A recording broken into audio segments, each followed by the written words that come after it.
Jigamoon in the field of deep observability and network intelligence. In a world driven by cutting-edge technology, his work stands as a powerful example of how human potential can be amplified through technology, truly reflecting the theme what we are today talking about, human plus AI in action. That's why I found VK will be the right embodiment of this particular session, and his critical thinking, his values of molding the organization, and a responsible leadership will truly represent this particular conference well and good. We are equally privileged to welcome our distinguished keynote speakers who will join with us later.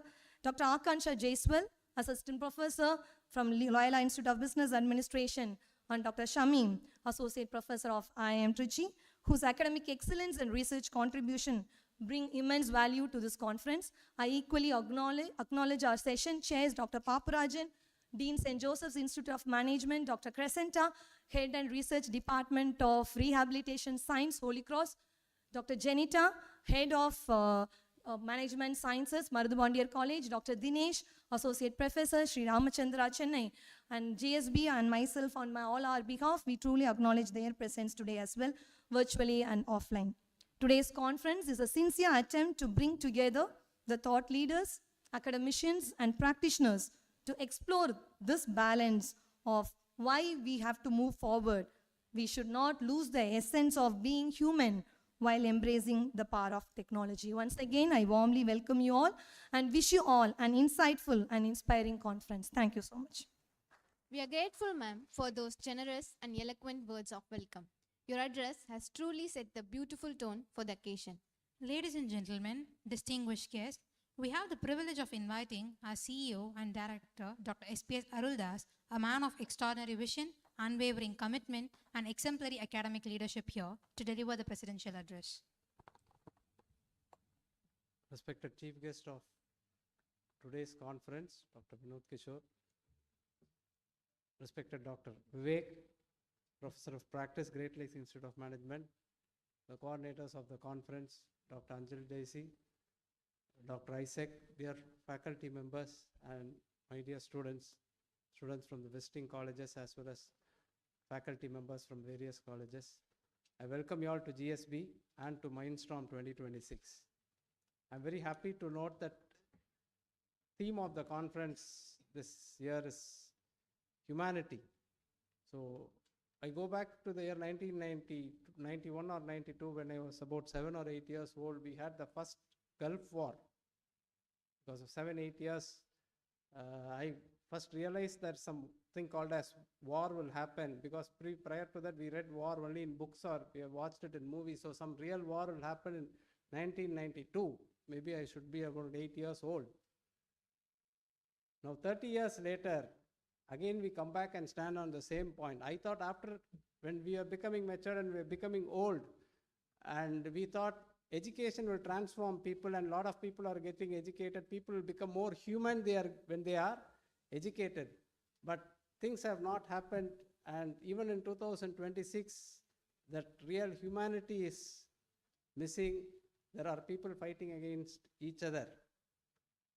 The theme which has been taken is humanity and how people should be in an organization. Even though when there is technology, it is people who build the organization more than whatever technology it is. People make the real difference, and that is what this conference is meant to discuss.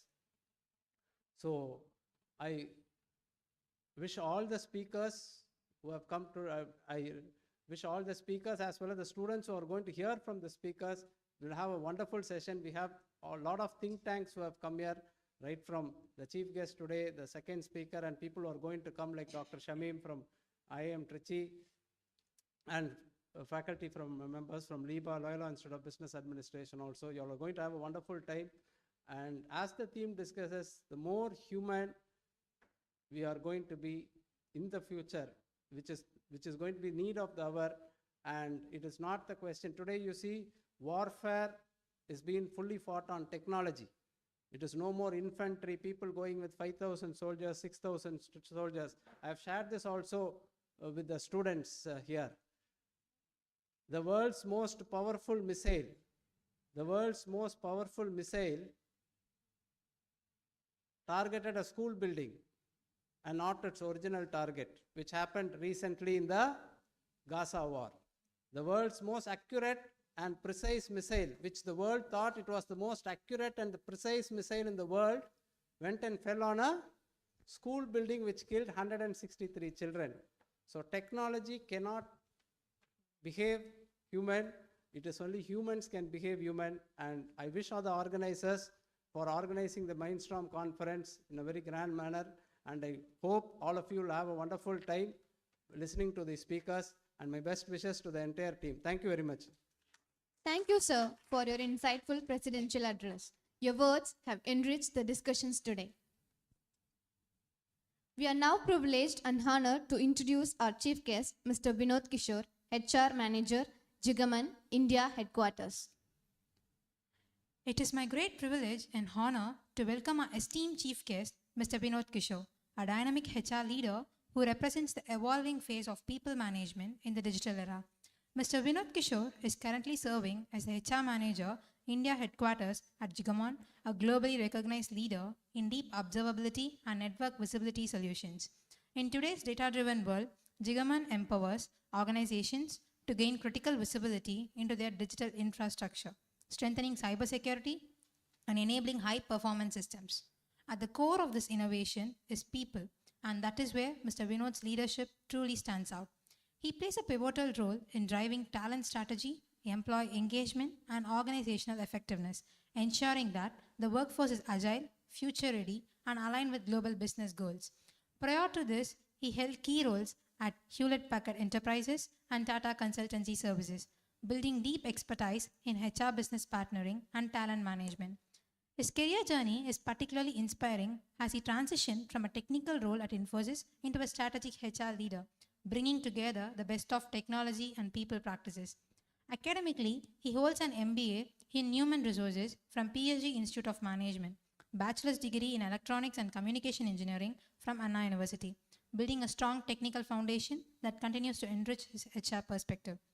With over a decade of experience, Mr. Vinod Kishore exemplifies how integrating technology, strategy, and human insight can create impactful and future-ready organizations. Ladies and gentlemen, please join me in extending a warm and enthusiastic welcome to our chief guest, Mr. Vinod Kishore. As a mark of respect, admiration, and gratitude, we now have the privilege of felicitating our esteemed chief guest. We request our CEO and Director, Dr. SPS Aruldas, to kindly present the memento to our honored guest.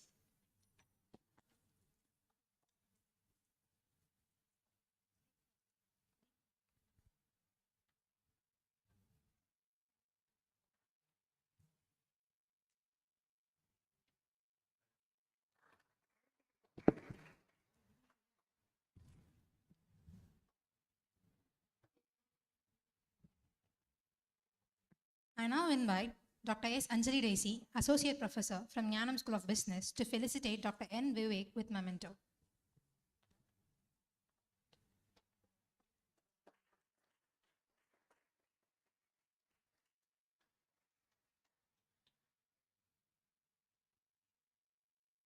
We now request Mr. Vinod Kishore to kindly grace the dais and deliver the chief guest address.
So good morning, everyone. Some more energy, please. That's good. Thank you so much. So I would like to thank Anjali, who was my college batchmate, for bringing me to this wonderful institution, and also the CEO, sir, very fine gentleman. I think his vision of bringing this business school into fruition and then running it successfully, that is something which he has been doing exceptionally well, which I have also seen from his website as well. So congratulations to you, sir, and thanks for giving back to the society as well. Then I would like to thank Mr. Vivek, sir, who has been my professor for me and Anjali when we were in college. So he was teaching us operations management, right? So I think that is I think that subject is one of the few subjects which we were looking forward to, because sir always comes up with new facts, right? He tells us, okay, you can think this way, all right? So that is something which we were always looking forward to. And I always felt there were two professors who always raised the bar very high, and one of them is Vivek, sir. Thank you so much, Vivek, sir, for putting us in the right direction and also making us think, right?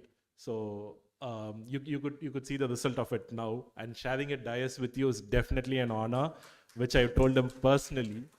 And please bear with me. I've been hearing your lectures. Now you have to hear my lecture. Right? So, yeah. And sorry, I have a very bad throat. Just in case if I'm coughing, please bear with me. Okay. Then I would like to thank the team who have introduced me. Definitely the right introduction that I would need. You have put it point blank over there, bullseye. That is what I was also going to talk about. So you made my job easier. Thank you so much. And also to the fellow students who came and checked on me in the morning a couple of times, right? So thank you so much for the great hospitality, gentlemen. Thank you. Okay, so with that positive note, let me start with my presentation for today. So as you know, today's conference is all about the AI in humanity, right? So what do you think? Is it something which we anticipated, or is it something which we have been pushed into? It is going to be very interactive. I'm going to ask you a lot of questions.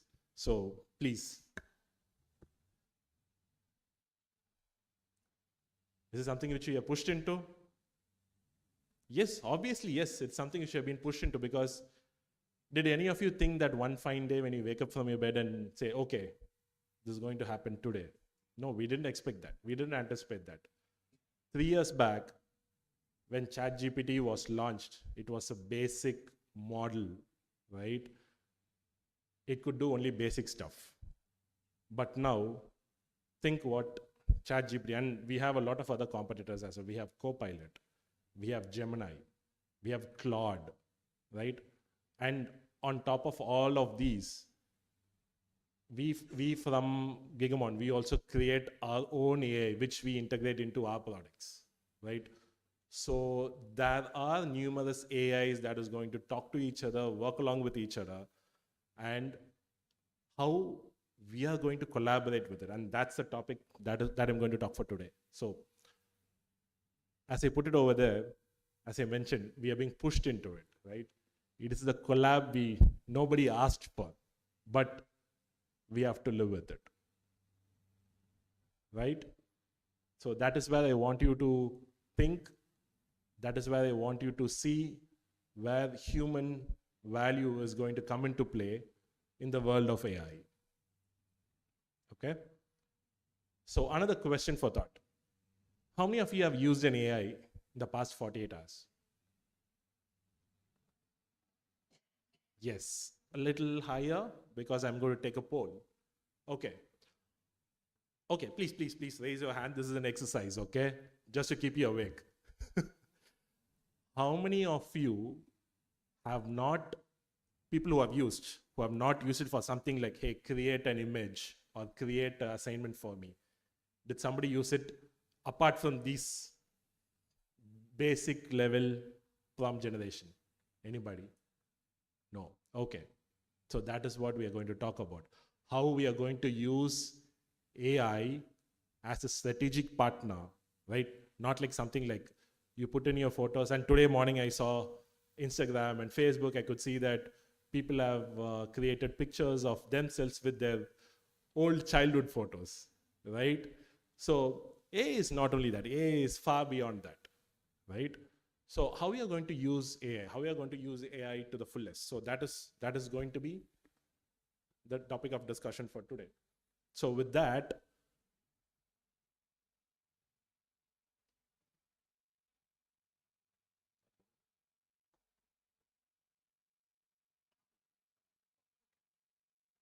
okay.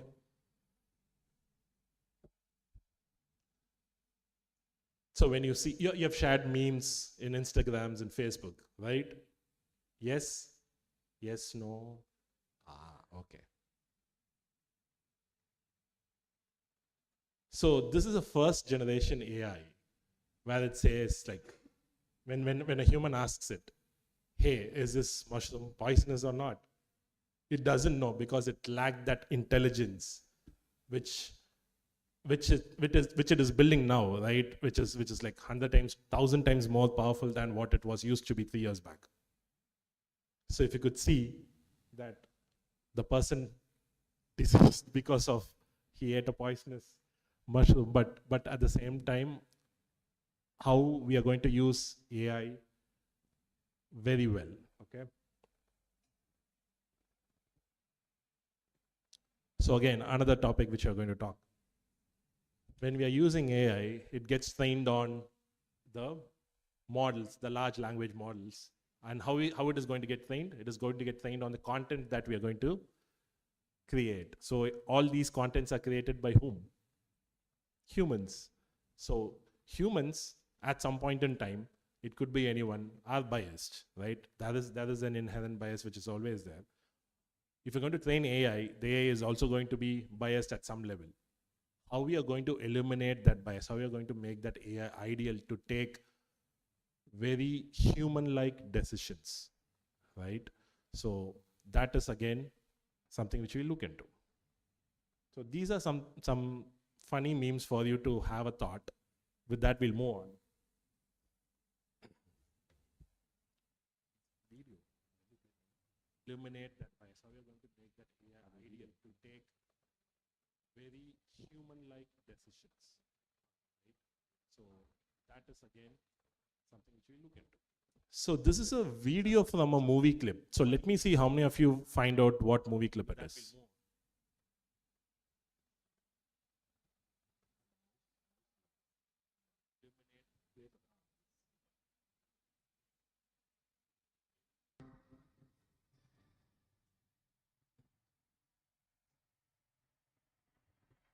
So this is a video from a movie clip. So let me see how many of you find out what movie clip it is.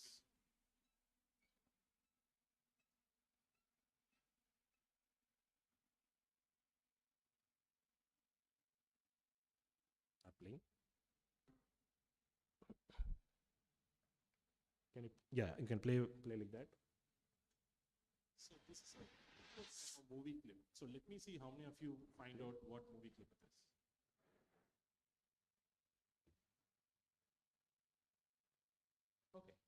Okay, no problem. Move on to the next slide.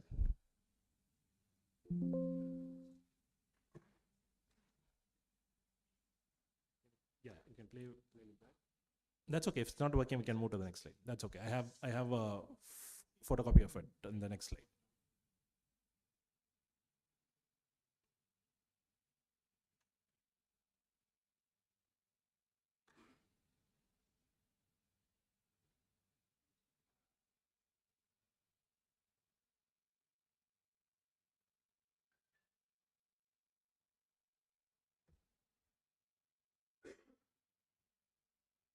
You can go to presentation mode. That's okay.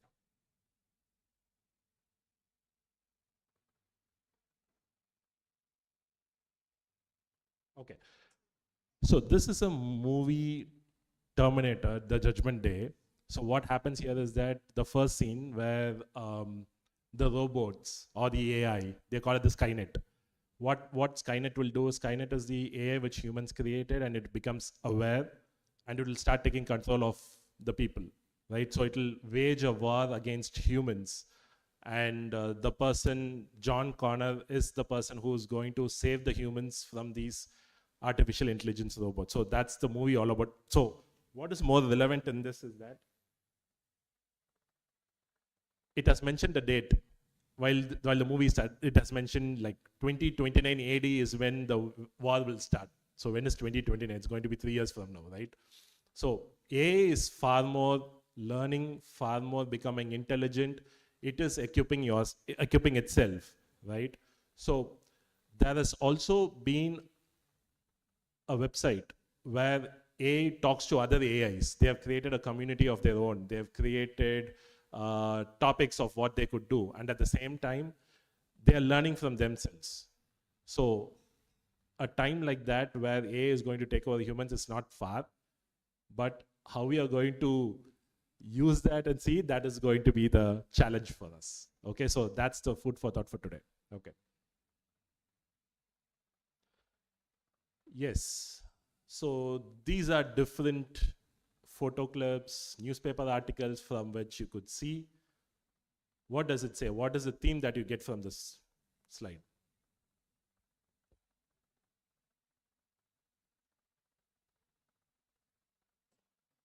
Hello, good morning. What is the theme?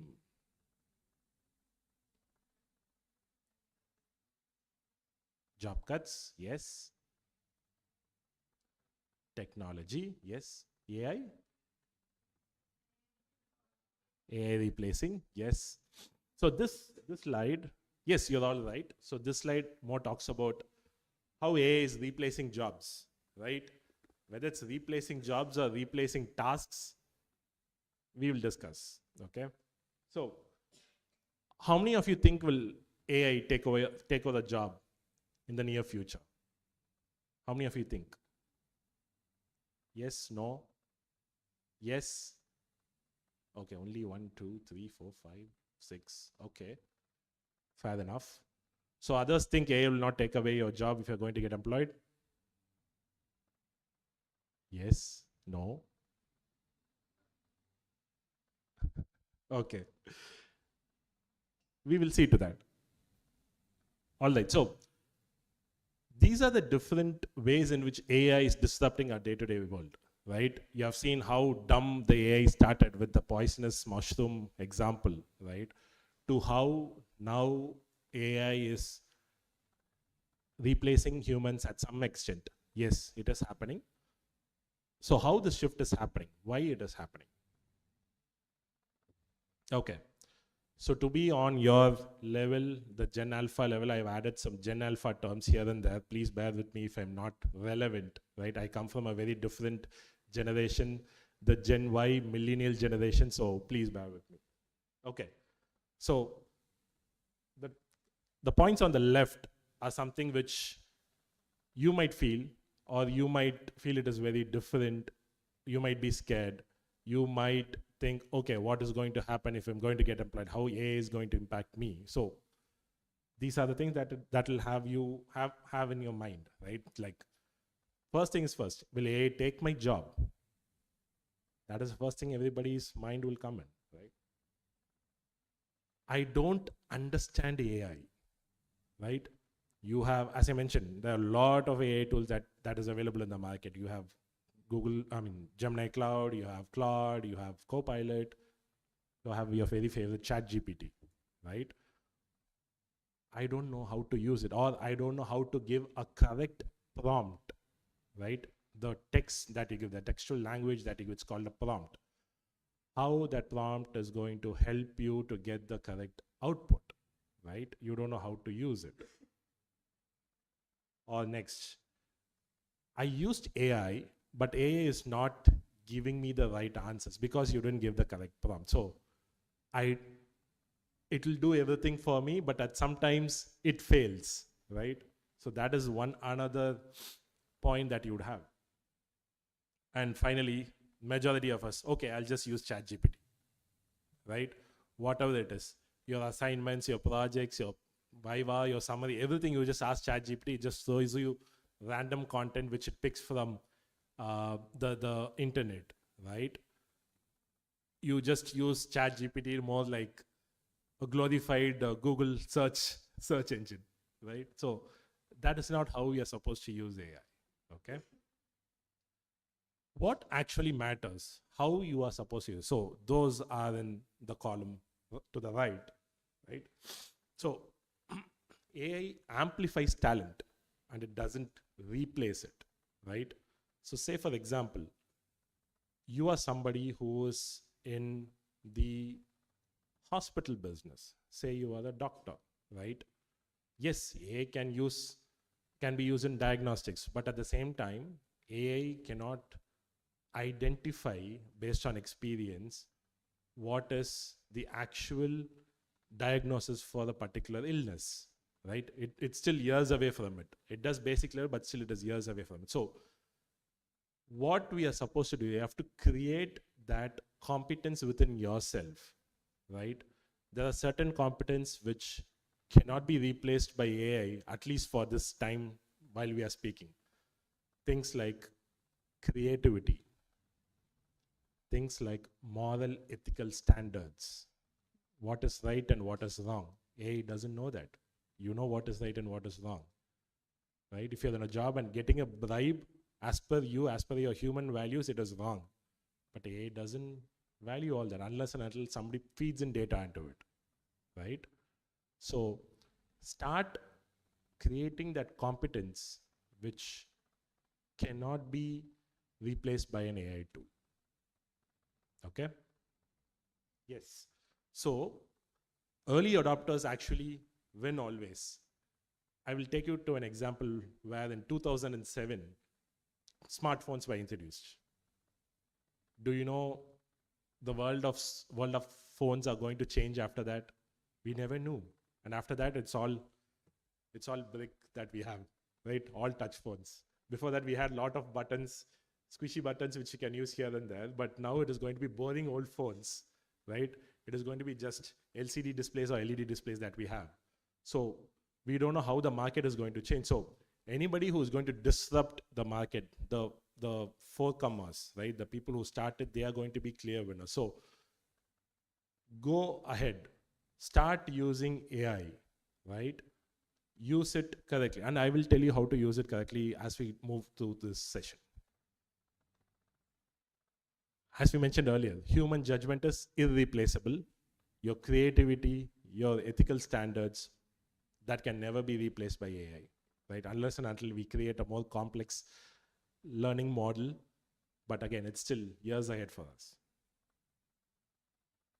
So why this shift is important, why we are looking at it at this point in time, right? So as per Forbes, what they have estimated is that $15.7 trillion of market value is going to improve by 2030, which is in the next 4 years, right? So you have to be a part of that boom. You have to equip yourself before that. And at the same time, 85 million jobs are going to get transformed by AI. So I've used the word transformed over here, not replaced, right? Which means you will be still in your job, but the way you do your job is going to be different. Okay? And the productivity of every individual is going to be 3.5 times multifold. Okay? And again, 74% of the leaders say that AI human collaboration is going to be the key. So early adopters are going to win, and you be a part of those early adopters. That is the bottom line over here. Okay, so I'll just pause for a second and see if there are any questions that you would have. You can let me know now. Any questions?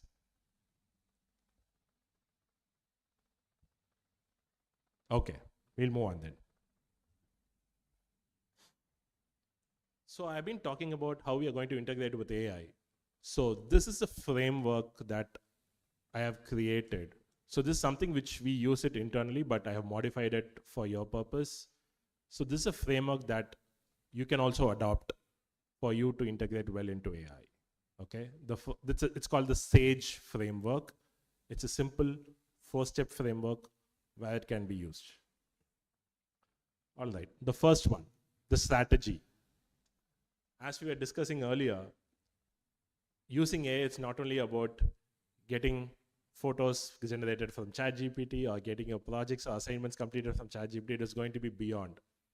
So what I would ask you to do is first identify what is the output that you want to get from AI, right? Say, for example, you're going to write a thesis and you want to understand how AI could get it. So you create a prompt. Again, you can use AI for that. You can create the prompt, ask AI to validate the prompt, right? And then you can use the finalized prompt to get your output. So that is using AI against AI, right? So how strategically you are going to use, that is going to be the key. See, even in AI, there are 3 different levels of AI. So one is your narrow AI. So those are things which are designed to do only a certain single task. Say, for example, daily morning, your teachers might get an attendance report, for example. I don't know whether Anjali is getting it or not, but I'm just saying an example, okay? So that is something which she'll get on a daily basis. If she's going to use an AI specifically only to get that task done, the report to be sent to her email ID on a daily basis, that is a narrow AI. That is been designed to do only one specific task, right? So that is the most basic level AI that you could use. We'll move on for the complex. We have something called as a generative AI. So that is all your photo generation, right? Text generation. So you give a prompt, it just picks data from the internet or picks data from whatever input that you're going to give, right? So it will give you an output. It can be an image, it can be a text, it can be a PDF document, it can be a PPT, right? So that is going to be generative AI, okay? What I'm going to talk now is more important. That is the level where you guys have to be, and that is what we are striving for. That is called agentic AI, right? What agentic AI does is, if you go to Claude or if you go to any of the AIs, it has different workflows for different tasks. Say, for example, if you are able to integrate your AIs, maybe say into your household, right? Now household devices are being very smart. They have Wi-Fi options. Say, for example, you have a washing machine, as simple as that. You have an LG washing machine for that matter, right? If you're able to integrate it with an AI, it will be able to tell you what is a cycle, how long it will take to wash your clothes, right?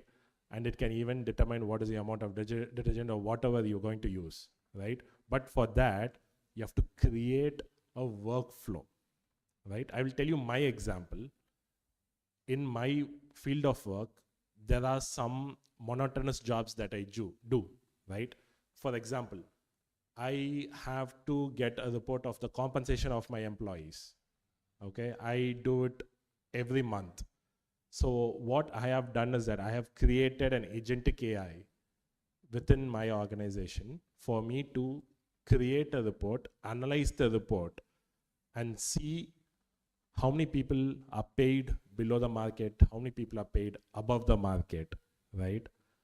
And also, I have integrated it with the performance management systems, which means for the performance that they have currently, based on the feedback that has been given by the managers and whatever compensation that they're getting is in correlation or not, right? So it throws me up a bunch of data, which I would use for my analysis. Earlier, I have to do this on my own manually, which takes a lot of my time, right? So agentic AI is where the future is. Agentic AI is where I want you guys to start working on, create workflows, go read about it. There are a lot of tutorials in YouTube which you can use to create your agentic AI. Okay? You'll do it? Okay. Give it a try. Okay? All right. Coming back to the framework. So you have to be strategic about how you're going to use your AI, right? The next one, augmentation. What do you mean by augmentation? Augmenting means strengthening, right?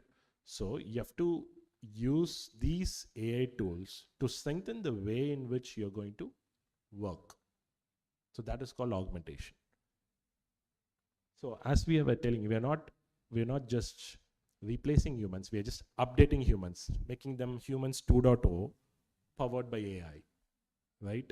So for that, what you should be doing, you should be understanding what each AI does, what are the different functionalities it does, and how this AI can be used for your specific tasks. For example, Gemini's Google could be good at creating images, right? Claude can be good at preparing presentations. You have to find out, I'm just telling, right? But you have to find out what suits your need better. So that is collaborating with AI, right? So you should be in a place where if somebody asks you, hey, I have a presentation, how can I make it better? You should say, Google does it better, but I think Copilot does it far more better than Google Cloud, right? So that is the level at which you should be there. You should be able to tell them because you would have used it for multiple times. You would have seen the difference on the output and you should start suggesting to others. So that is where level 2 of augmenting the AI is. Next, governance, which means, have you seen Superman movies or Spider-Man movies? There used to be a very good saying, with great power comes great responsibility. So when you have AI in your hand, you have great power. You have the entire world in your hand. Whatever data, whatever information that you need is in your palms, right? But use that correctly because AI hallucinates. What is hallucination? கனவு காணுதுன்னு சொல்லுவாங்கல்ல. Yes, dreaming. I should say daydreaming, right? AI hallucinates a lot, a wild dream, right? Because it is not in the real world, okay?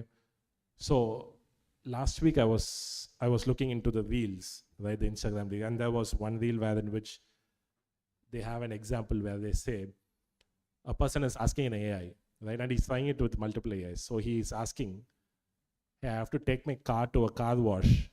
So what is the best way to do it? Shall I walk and go or shall I take my car? How was it, right? You would have seen this, right? It shows still how AI is still learning. I'm not going to mention what AI it is, but one of the AI mentioned, I think you should walk for the car wash. For God's sake, the car has to be washed and not the person, right? So again, that's what I told you. That is the difference between AI, how it is learning, how data is being fed into it. So you have to be at the level where you govern AI and not AI governs you. You just don't take whatever output AI gives and then represent it anywhere else. And for information, this presentation is also created by an AI, right? But I didn't take it as such, right? I made modifications. I repeatedly gave different prompts to make it more relevant for this audience, right? I cannot be talking like I'm giving a business presentation. I have to come to your level where you understand the basic concepts, right? I cannot be talking about CapEx, OpEx, right? EBITDA, what is amortization? No, I'm not going to talk about that here. I'm going to talk about how AI is going to be. So I gave that prompt to AI, and that's how I got this output. right? So you do edits, you give prompts again, even though you got an output, you give it a prompt to make it more accurate, to make it more false proof, to make it more authentic, right? AI is creating content for you, but only when you give that human touch, that edit, right? That is when it becomes more humanized. That is when it becomes more you, or else it is going to be a collaboration of whatever articles that it has found in the internet. Okay? So, are you guys encouraged to use AI? Just forget that Anjali is not here, okay? Are you guys encouraged to use AI? Yes? Okay, good, fair enough. I have a surprise for you in the last. Okay. So, what do you use AI for? Presentations? Sorry? Exams, okay, good.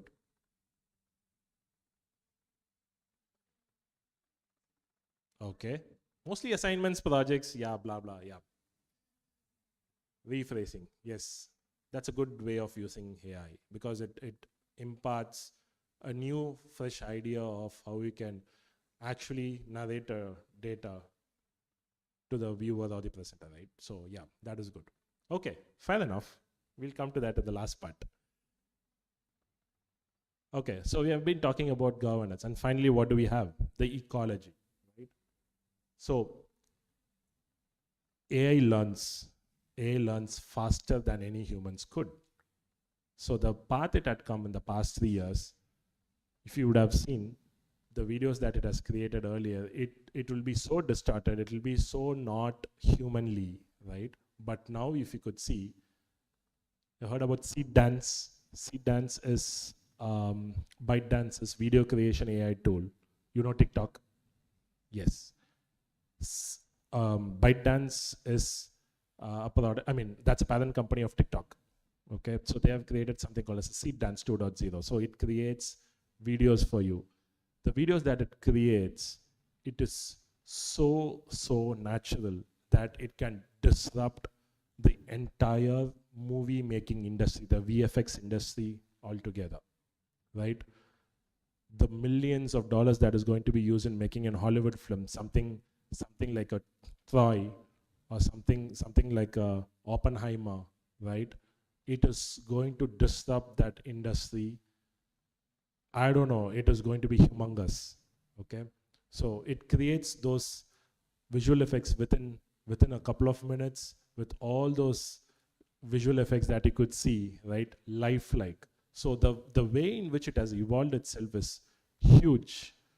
In the same way, we should also be evolving, right? When AI is being used like an agentic AI, you shouldn't be at the level of being using a narrow AI, right? You should move to level 2 and level 3 as soon as possible. And still, the journey doesn't end there. You have to keep learning, right? Even we do. We being professionals, right? We have to learn. We have to understand what AI is all about because the entire world is shifting towards AI, right? So it doesn't stop with the learning. It is a journey. You have to use it. You have to make sure that how it is going to be evolving over the period, and you have to be in line with those evolutionary path as well. Okay, so that is about the ecology part, the continual learning part. So this is your model for which you can use. You can make a note if you want to, and that's how you can start integrating with AI. Okay, so we are talking about the different skills that AI couldn't replace. These are the skills. Okay. First one is AI literacy, understanding what the AI does and not just vibing with it. Okay, I think vibing is a new term that I learned. So I just thought of using that as well. Okay. Yes, I think we touched upon this topic earlier also. You have to know which AI is better for what, right? So that is about AI literacy, and also how to create your own agentic AIs, how to create your own workflows, how to integrate your life with AI by using these small workflows so that it can help your job, help your lives or jobs, making it better, right? So that is AI literacy. That is going to be topping the chart because that is where 94% of growth is there. Next, we'll come into creative thinking, right? So in creative thinking, still I don't think AI has reached to that level where it can be as creative as a human, right? So start working on how you can use different ways in doing your day-to-day jobs or how you are going to be employed. If you feel that you need some creativity, so you can go look at the TEDx talk about creativity by John Trask, right?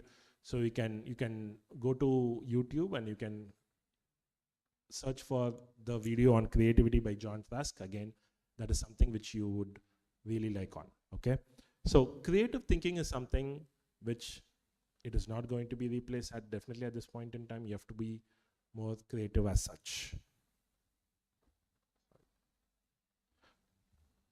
Okay, the human AI collaboration we are talking about. So I think we have talked much on that. So integrating with the AI is going to be the next big thing. And finally, the critical evaluation part. So AI can give you a lot of data, but you have to verify it, right? Or else it will not be factually correct. If you're going to submit a thesis or if you're going to submit a project presentation, right, you have to be very factually correct. So don't just accept whatever the AI gives you. Make sure that you are able to edit it, verify it, right? That is more important. Okay. Good. So if you're going to do all these which I have been discussing so far, this is where you will stand. So how many of you play video games here? Okay. All the boys. Okay. Thank you. So in every video game that we have, right, the computer games, there is something called as a main character. That is a character you will play. And the other characters, the non-playing characters, NPC. Okay, so these are characters which will not determine how the fate of the game is going to be, but these are characters which will help the main character, right? So in your life, in the journey of AI, you're going to be the main character or the non-playing character. The choice is yours, okay? If you're going to be the main character, you will decide your fate. If you're going to be a non-playing character, that is an NPC, you have to accept whatever comes your way. You decide your fate or you not decide your fate. The choice is yours, okay? So this is what happens. So what does an NPC employee do? He waits for AI to give things. And he would say, I ignored AI because the AI was wrong. Yes, it is wrong. At times it will be wrong because it's not factually correct so far, right? So it doesn't have that way of identifying how it is going to be factually correct. So we are still learning in that phase. Again, my favorite part, using AI as Google 2.0 for everything. Hey, ChatGPT, give me what data we have for the project presentation. No. You're not going to use that. You're not going to be the NPC character. You're going to become the main character. You're going to use clear, concise prompts for you to get your output, right? Refuses to update the workflows. You can be really good at AI. You could have created a workflow. You could have created an agentic AI, but what if over time it becomes irrelevant? You have to update it. You have to keep it running. So in the SAGE framework, you'd have seen the ecology, the last part, the learning part. So unless and until you learn and modify and change it, You will not update workflows. You have to again rework on whatever work the AI is going to give to you, right? Ask AI to write email verbatim. So I will give you an example. So there has been an employee who used our own internal AI to write an email, right, to one of our customers. And as we are discussing, he was not playing the main character, he was playing the non-playing character. So what he did, so he took whatever output the AI gave and sent it to our customer. Okay, the customer responded back, blasted him, right, saying that what kind of an email is this, right? You know what was written in the email?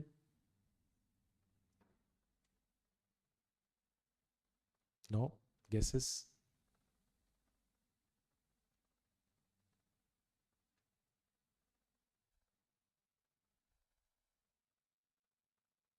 So it was given, the client's name was Kick Butt. Okay? His actual name was Butowski. Okay? So the client, because there's a character, there was a cartoon character called Kick Butowski. So what AI did was that he thought he was writing to this person, and it has mentioned kick butt, which means you have to kick in your back, right? So the client has sent in an email saying that is not my name and this is not you're supposed to mean it, right? So if that person had edited, or if that person had seen what it was written, right, he would not have been in that situation, right?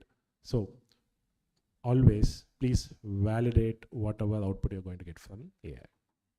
Okay, so what does an ideal candidate do?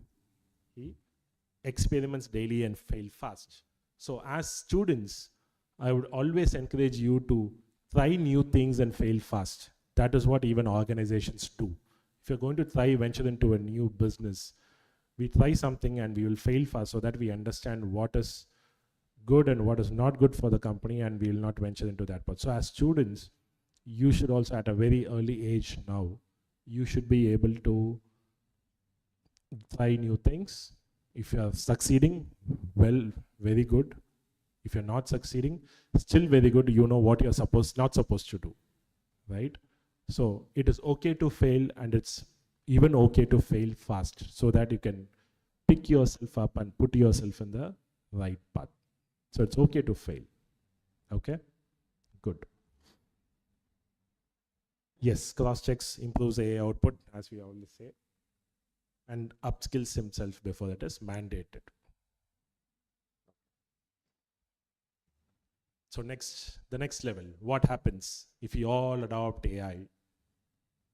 40% increase in productivity, faster decision making, and there's an annual value unlock of using AI. And at the same time, most of the CEOs recommend and accommodate AI interventions. So these are the things which will going to help you in the long run. Okay. Now that we have seen the framework, now that we have seen what are the implications of using AI, now it's time for you to have a plan for yourself. Yes, you're going to learn AI, you're going to be masters of AI, but how you're going to do it? This is it. So this is your 30, 60, 90-day plan. Again, this is a organization jargon. So whenever a new employee joins, we give them a 30, 60, 90-day plan for them to integrate into the organization. So similarly, I have given a 30, 60, 90-day plan for you so that in the next 3 months, one quarter, you should be able to be at the level that I am expecting you to be at, right? Okay, so let's look at it. The 30-day plan, right? First one is on the detox and the onboarding. So if you have any current workflows, any agentic, if you have been using, okay, so please validate that, audit it. Then you have to take top 3 cases of AI where it failed miserably. start looking at it and see why it failed miserably so that you don't do that mistakes again. Finally, you will be doing a AI literacy sprint. What it means is that you will start learning on what AI is all about, start from the scratch, what is narrow AI, what is generative AI, and what is agentic AI. You start working on it, learning on it, right? So that is it. And you can pick one AI tool to start off with, to master it. It can be anything. It can be Gemini, Claude, Copilot, whatever it is, right? So that will form your 30-day plan. And from there, right, you'll move to the next part. You would deploy a pilot. So you're just experimenting whatever you have been learning. So you can start with small AI projects. I have been giving you a lot of examples, but that is not the end of the world. There has been other use cases which you can use in your day-to-day life as well.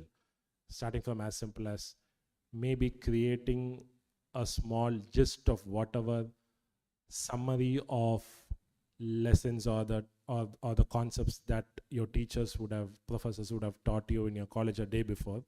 You can use an AI to capture that via text and then give you a gist at the end of the day, so that you just read through the gist and see, okay, in strategic management, this is what our professor have told today, right? In operations management, this is what is happening. In human resources management, this is what is happening, right? So it can get you a gist, so that when your tests come in, right, or your semesters come in, it'll be easy for you for having that gist as well. You can have it like pocket notes and you can just read it wherever you are. Another classic example, right? You can try that. Apart from that, you should also be measuring the outcomes. Yes, you're going to have those kind of small notes with you, but how you are going to make it better, right? So how you are going to take it further from there. What I've told is this basic level. So how you're going to take it from. So you have to start putting in your creativity. And then you can be in groups. You can also teach your other department students or your other classroom students on how you have been using it. You be an agent of AI collaboration. Okay? And finally, killing the old process. Many of them like it, right? So creating something new and killing something which is old, that is something we humans have always been obsessed with. So if you start creating something new, and if it's going to be successful, obviously you're going to get credits for it. And you will also have that satisfaction of something that you have created new at your college times. And finally, to the GOAT mode. That is where you see everything that you have put in works, right? Your workflow is working. You start learning about AI on a day-to-day basis. You start evolving as a person, right? Even for normal tasks, you'll start to use AI. You will be very effective. You'll be very productive on a day-to-day basis. You don't have to waste much time on day-to-day tasks. So that is where you would reach what we call it's a GOAT mode, okay? And you become the case study. People will start talking about you rather than you looking into a case study. How you used AI to equip yourself, how you used AI to evolve yourself, right? So that is where the real learning of AI kicks in. Okay?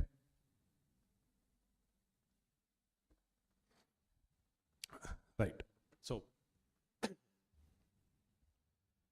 you have been using AI, you have a 30, 60, 90-day plan, but what next? What is more important of all these? Yes, you'll get data, you'll get content, everything is there, but how you're going to use it ethically, right? That is all the more important of how you're going to use it. So this is what it is all about. First things first, don't feed in any proprietary data, which means, say, if you're an organization, right? Even some information which is very private to this institution, you're not supposed to put it in AI, right? Because you're feeding AI that information. If it is confidential, if it is very well secured, then you're not supposed to put that. So We randomly put all kind of upload everything, photos, texts, right? Documents, PDFs about the colleges, okay? But when it comes to companies, the seriousness of it is very severe. Why? Because even, I will tell you a scenario. So when we were not having an AA of our own, few of our employees had to upload a certain set of codes, software codes, into an public AI, right? And these are proprietary codes, which are competitors always looking into. So because they didn't know that these are things they are not supposed to do. So we had to take very strict action against them. So please don't end up in such situations, right? So please be very careful about what you're uploading into AI, because even the photos that you are going to upload, right? It is learning everything. It is profiling you, just like Google does, right? This is your photo, this is your age, this is where you live, this is where you eat often, right? This is your college. It is collecting every other data. Even if you go to AI today and say, hey, Gemini, or whatever that is, what do you know about me, and put your name, and you will be shocked to see how much information it has about you, right? If you are the person who doesn't want to have a digital footprint altogether, stop uploading your photos, stop uploading your personal information into AI. But if you're okay with it, well and good, right? If you don't want a digital footprint, please. Okay? With me? Okay. Fair enough. So, next is our auditing. You remember the meme which I showed earlier about biased humans? So, it's about that. So, AI is being trained based on humans. Humans, at some point in time, yes, we are biased. It can be any kind of bias, right? So, when AI is going to show you data, it is going to be biased at some point or other. So that is where you, as AI collaborator, you should put your foot and say, hey, this is what is right. And then you have to give the right prompt to change it. Or else the way in which you're going to represent data is going to be factually incorrect. Okay? Say, for example, if you're going to submit your finally a project presentation with the survey, right? And because the AI is biased, your survey shouldn't be shown as biased. So in order to remove all that, you have to have a very clear picture of what it is. Yes, and also being transparent. Yes, AI is there. AI is being transparent. But what is a level of transparency that has to be shown? That power should always be with you. You shouldn't be letting go of the transparency that we have. Yes, transparency is needed, but the level at which you have to be transparent, that level you should be knowing, and you should be able to gauge it and at the same time effectively utilize it. Okay. How we are going to sustainably use AI?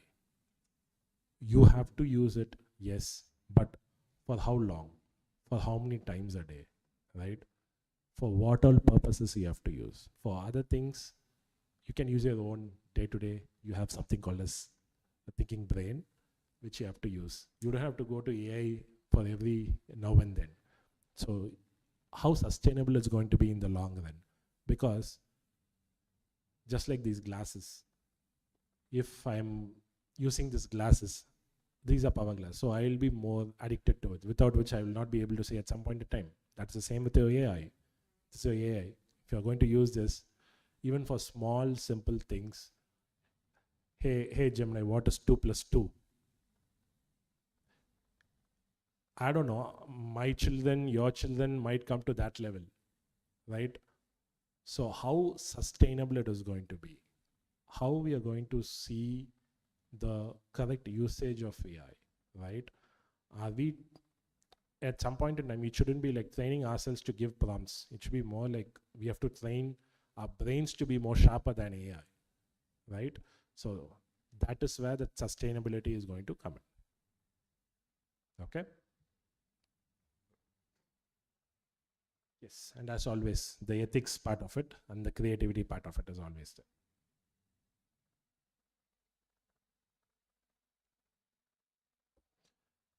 Can you just check this video is playing?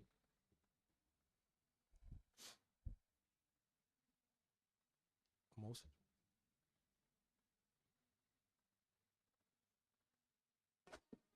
Soldiers, rotate your heads. I know you would have seen this movie. Which movie it is? You know what happened. But you know what happens.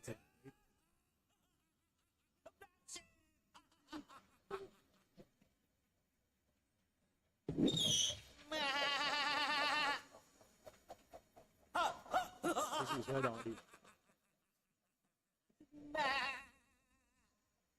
What's she?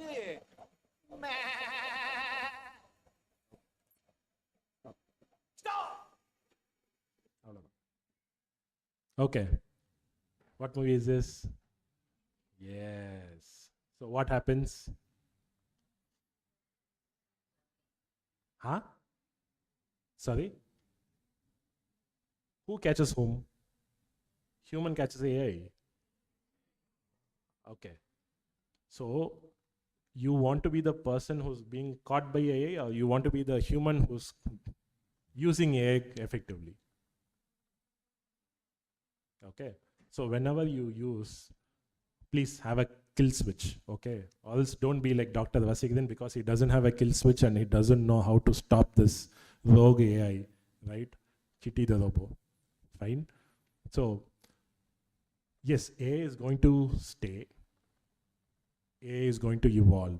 It is going to evolve faster, quicker, or whatever word for that is, right? It is growing, and you have to grow with that pace. And at the same time,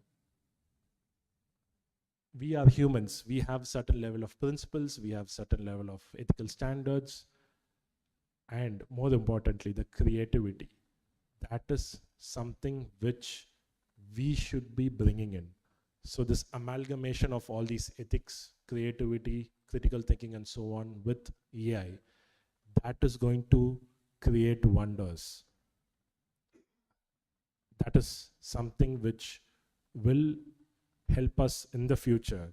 And if you're going to say that, no, I am not going to use AI, you would be left out. Okay? So start having those plans of how we are going to integrate your lives with AI. Okay? The part which I have said, right? So next time, if your professor is going to put all your assignments and theses or whatever it is, right? You already have a AI checker. Huh? Yes. So yes, it's good to use AI, but you should have at least a meaningful level of modification, edits to it, right? So you shouldn't be that person who's sweating like that when your assignments are going through an AI checker. So use it ethically, use it to the level at which it is permissible. At the same time, be one with AI. Okay, so when you are going to do that, what will happen is AI will not replace you, but what it says, the person who uses it will, right? It's not going to be AI, it is going to be the person who is going to be better at using AI than you. Okay, so with that final note, if you're going to use AI, you'll become Superman, Superwoman powered by AI. Okay? Yes, you want to be like that, or okay? Right. So I think with that, it's done. I'll now open up for questions. Questions? Questions?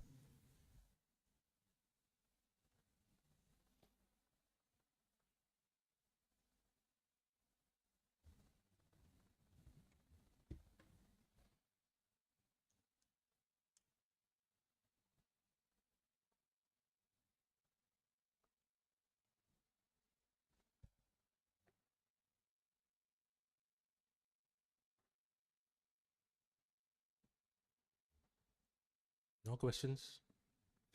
Yes, sir. Good morning, sir. Good morning, Uh, sir. We have ChatGPT, Claude Code, Codex. Now we are able to develop a fully functional CRM or otherwise SND module with the help of Codex or otherwise code. Whether these things, will it replace the SaaS companies like SaaS products like Zoho's product or otherwise some other companies Salesforce product, because these code or codex, the product or otherwise software which is developed by that, it is far the workflow is smoother, it is designed for me, the prompt what I am giving, the workflow is it is kept in mind that it is designed for me, so everything suits. So will it be a tough time for the SaaS companies? It is not going to be a tough time for SaaS companies. It is going to be a tough time for any company for that matter. Why? Because A is disrupting every other market. You think about a market, A is going to, it's already hit or is going to hit in the near future. For example, even we are into cybersecurity, right? We are into network deep observability. So what we do is our product, it will identify what is the network traffic. Are there any threats that is incoming into the network traffics? So our customers are the US defense, the US military, the Pentagon uses it, right? So even we are creating our own AI. We are integrating it into the product, which initially we didn't have the need, but when more and more customers ask for it, we are also being pushed to do it. So for the product company at that stage, have to do it.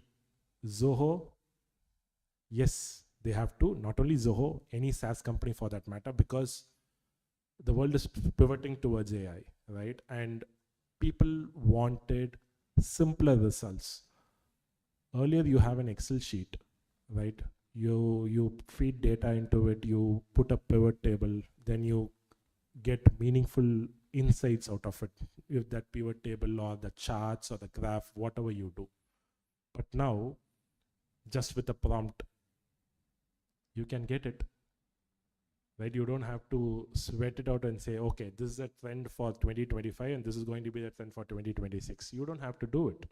AI does it for you. What you're going to do is, okay, I have this data, I have the output from AI, I have to correlate and see whether this data and the insights that the AI has given is going to be right or not. So any company for that matter have to adopt AI. I would say we are being pushed into it. Okay. So as I told sometime back, Seed Dance 2.0, that is a video creation AI. So it is going to disrupt the entire Hollywood industry, the VFX industry. You would have seen like these large sets of battlefield scenes, right? Whatever for it. The producer spends millions in getting that scenes created, but with Seed Dance, if you get a pro license, that comes to somewhere around like 2 crore or 3 crore rupees, right? You can create that same level of VFX, that same level of grandeur, say in a battlefield scene. You can get it from Seed Dance at a fraction of that cost. So if you are a producer, you would think about saving your money, but at the same time, you'll get the same output if you're going to do it with the real actors, right? The real sets. So that is how the industry is going to get impacted. That's just the start. We don't know. You can use AI to clone even Rajnikant's voice. Even Rajnikant doesn't have to act anymore. Right? We have tools that trains on voice. Even now we have a set of AI which uses like famous personalities' voice. You can still use that if you want to. So even the person doesn't have to come. So starting from your as simple as a small MSME business to as big as a software corporation, AI is going to hit everywhere. So hope that answers. Okay.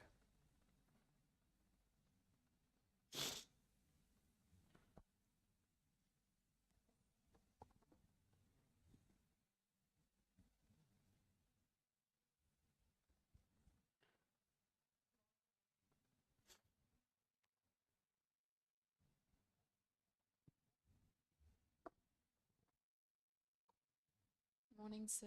Yes. Please sit. It's okay. How can we, as a future HR professional, use AI without losing the human side of HR? Okay. So you're from HR? We're going to take a HR specializations. No, I'm asking whether you are from HR specialization. Going to take, sir. Oh, first years. Okay. You are interested in HR? You are interested in HR? Okay, good. Yeah, so coming to a question, how the human touch can still be there, right? So, whenever whatever information that you're going to get on your employees, you can get the insights out of it, right? But the final decision-making authority, it has to be you. Don't be influenced by the output that is given by the AI. I'll tell you an example. So there was an employee who has to get some bills reimbursed. So we have this internet reimbursement policy that we have in our company, right? So we give employees free internet at their homes, so they can pay whichever internet they want to, whichever Airtel or Jio or whatever it is, and they can share the bills, and then we will reimburse, right? So we give that benefit to our employees. So what this person did is that he has uploaded the bills after the deadline, right? And he was claiming for it.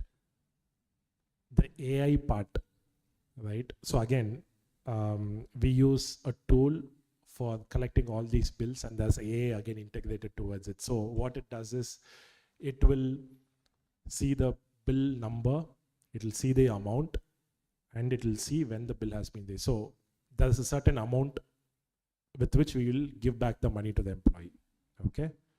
And the bill should be for that particular month, right? But this person has uploaded the bill late, so because of it, the AI rejected it, okay? So what we did, what I did, because I was the final authority there, I went ahead and asked the finance team to go pay that person, because it is just a matter of time, right? And these are the employees who have been giving day in and day out of their precious hours to the company.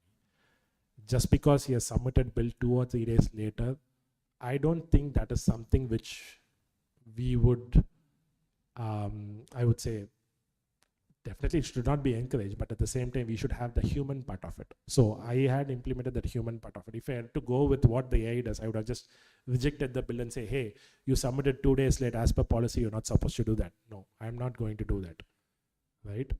So that is where, as an HR person, your final decision and the way in which you are approaching things towards it, right? So that is where it matters the most. Okay, that's just an example. It's a simple example. There are serious examples which I cannot discuss due to confidentiality. Okay, I hope that answers. Thank you.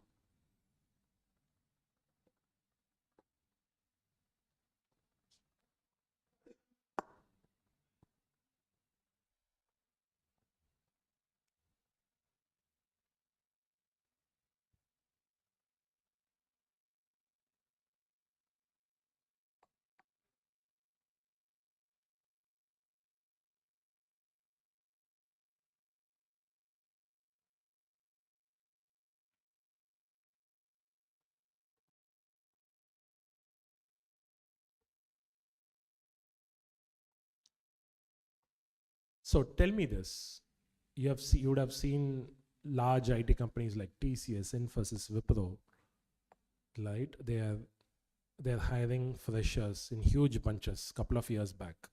But now what is happening? It is reducing, right? And as Sir mentioned, every other SaaS product company are getting impacted, correct? You would have seen the layoffs in TCS. People will talk about TCS as a government organization because once you get into TCS, you will come out only after your retirement because that is the level of job security you'll have in a company like TCS. But now, what is happening to TCS? Right? You would have seen series of layoffs, a lot of VPs are exiting the company, right? Because they are also going a major shift, right? A lot of their employees whose tasks, right? Tasks, not jobs, right? Whose tasks have been replaced by AI, right? Maybe somebody like a production support engineer who just take tickets, uploads it into the portal, right? So those kind of jobs, those are being restructured. So that person who has been doing that will be put in a different job, correct? So that is a transformation for such a huge company like TCS is going through. So the level of disruption, you should be understanding the magnitude of the disruption that is happening by AI and how you should be getting ready for it. You're all MBA students, you're in your first years, and you'll be sitting for placement next year. So definitely there is going to be questions or discussions about how you are using AI, right? That will definitely come up. So I think this is the right time to start for you folks to start using it as an ally, as a collaborator, so that by the time you sit for placements, you would have something meaningful to put in your resume. Agreed? Yes? Okay, good. Any other questions? Yes.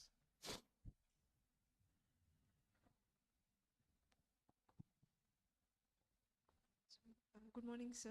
So as a student who is completing my degree in next year, whatever I learn in my classes, it is accountancy, finance, or whatever it is, it can be done through AI. So what I can actually learn that is industry relevant or that can help me get into job market next year, sir? Okay. So first of all, you should identify which job market you're going to target, right?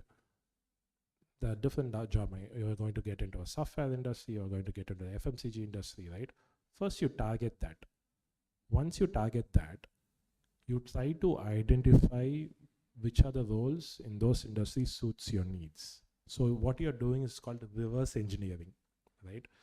You're getting ready to industry is one, but this is reverse. I will suggest this more than the former because it is more focused. You know what your end goal is, so that easy for you to engineer your ways in which you're going to step into. So say for example, you wanted to get into a software industry, right?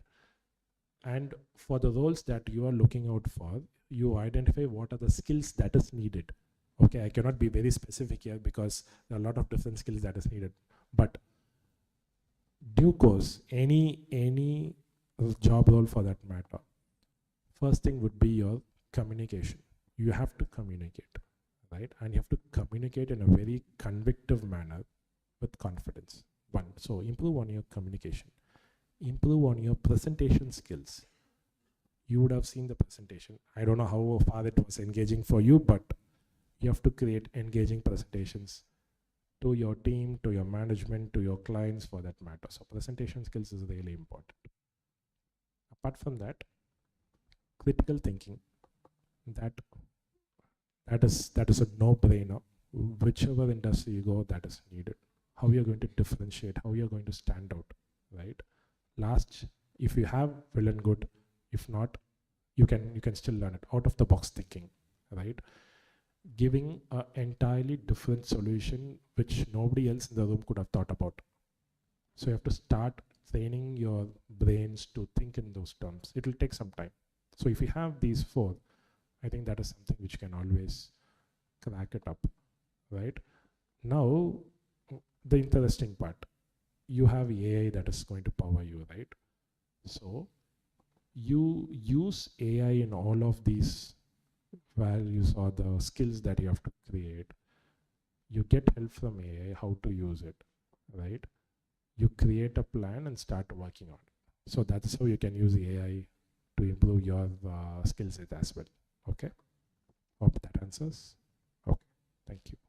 Good morning, sir. Good morning. I just want to ask, if AI is really updating humans, what kind of or what version of human should we aim to become, sir? One version better than AI. Short answer, but yeah, I'll tell you the long answer. So as I told, you should be evolving as a matter of fact, as always, right? Being humans, we don't have a choice. We have to learn new things. We were using newspapers to read news, but now what we are doing, news comes into our phones, right? So we have to adapt. We have to learn, right? You have to keep learning. Unless and until if you are not learning, you will not go anywhere, right? Even for that matter, even the CEO of companies, they are still learning, because now with all this AI coming into play, everybody has to learn newer ways of tapping this market, right? Because of this increase in AI, see how I will tell you the cycle. Because of the increase in AI, we need a lot of data centers to store and hold data, because of which, I don't know, you would have seen in the news, Geo is talking with some of the major data center providers in the world. They're going to bring in data centers to India, right? Already there's a data center in Dubai, which Oracle has built, but during the Iran, US, Israel war, some of it has been destroyed. So data centers are the next big thing that is going to happen, right? Data center management is again another area where you can still work on, or if you want to get into that, you can still go, right? So data center management was not a thing 4 years, 5 years back. It is something that has come now because of the increase in AI adoption. And at the same time, there's a lot of chip manufacturing companies that has also come in, right? You would have seen NVIDIA stock prices plummeting up, right? If you have invested 1 lakh rupees 5 years back, now you would have got more like 10 lakh, 9 lakh rupees. So chip manufacturing, TSMC, again, another chip manufacturing company. Because there is a lot of computational power that is needed for these AI, these chips are also coming into play, all right? So yes, the world is changing, it is evolving, we have to learn. Even the chip manufacturing companies doesn't know there would be such a boom. Even the CEO of NVIDIA, which is one of the topmost chip manufacturers for AI, he wouldn't even have the wildest of the dreams that his products would be so much in need, and his stock prices just skyrocket within a short span of time, right? So you have to learn, you have to evolve. Okay, sorry.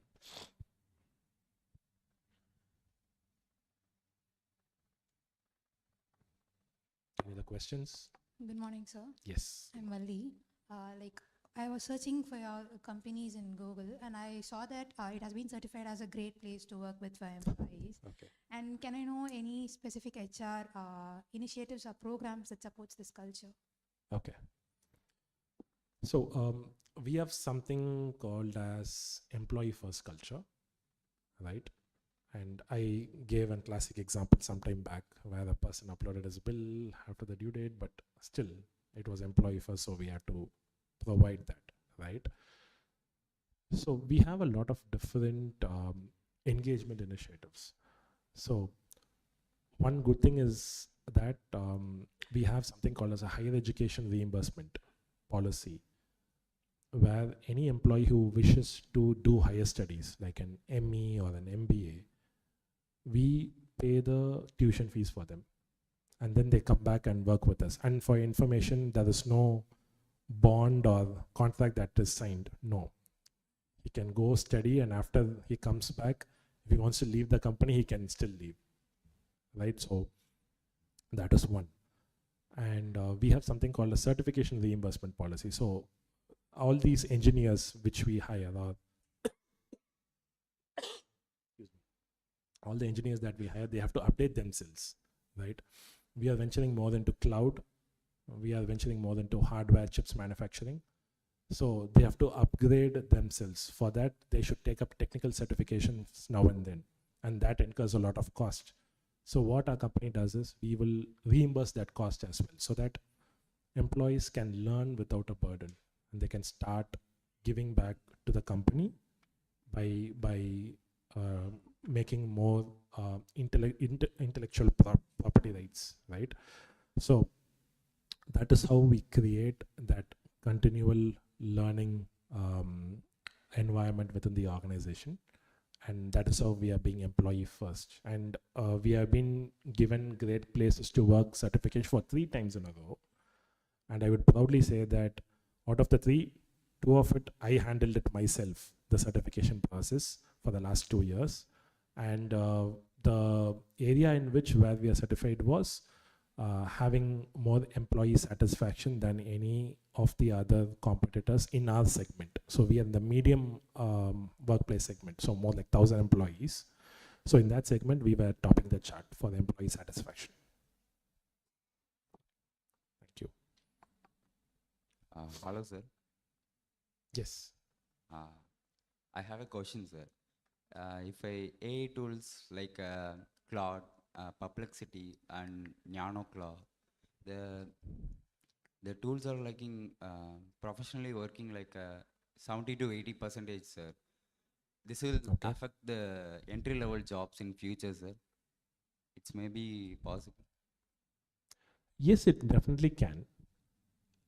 Definitely it can. But how you are going to safeguard yourself against those impact, that is where the key is going to be, right? So you have to equip yourself. Say that if you're going to do a job in like 5 hours, and if you're going to use AI and you can get it done in like 2 hours, any company would be okay to hire you, right? But if you say that, no, I don't use AI, or I would take more hours to complete a particular task, then I think that is something which will be questionable by any organization who are going to interview you for that matter. So adopt AI, adopt as quickly as possible. Okay? Yep. Excuse me, sir. Good Yes. morning, sir. I am Lassie. If you hire some person, the person is have whatever skill you ask, it's a creative thinking or a critical evaluation. All skill that person have, but they did not about our awareness about the AI. Did you hire the person? Yeah, we did, because that was a time when we were also learning about AI, right? So at that point in time, yes. So we will also be looking at how that person would be able to adopt AI. That is, again, it's a criteria that we have added recently. Yes. So adapting to AI is also something which we would be looking at, even though that person doesn't have first-hand experience on AI. So yes, I hope that answers, right? So yes, definitely adopting AI is something which we'll always be looking at.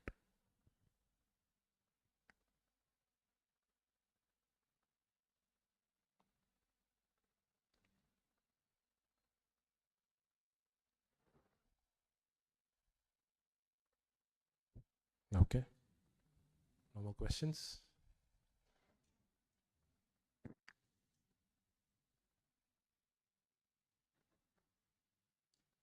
Okay, if there are no more questions, thank you so much for being a very good, lively bunch. I thoroughly enjoyed interacting with you. Yes.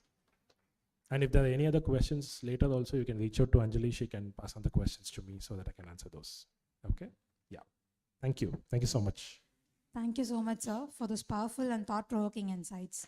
Your perspective on human capital in the age of AI has truly set the perfect tone for today's deliberations. We are deeply grateful for your presence and wisdom. Let us once again put our hands together for our chief guest, Mr. Vinod Kishore. We have now arrived at the concluding segment of this magnificent conference. I now invite Dr. B. Isaac Johnny, Associate Professor, Nyanam School of Business, to kindly come to the podium to deliver the vote of thanks.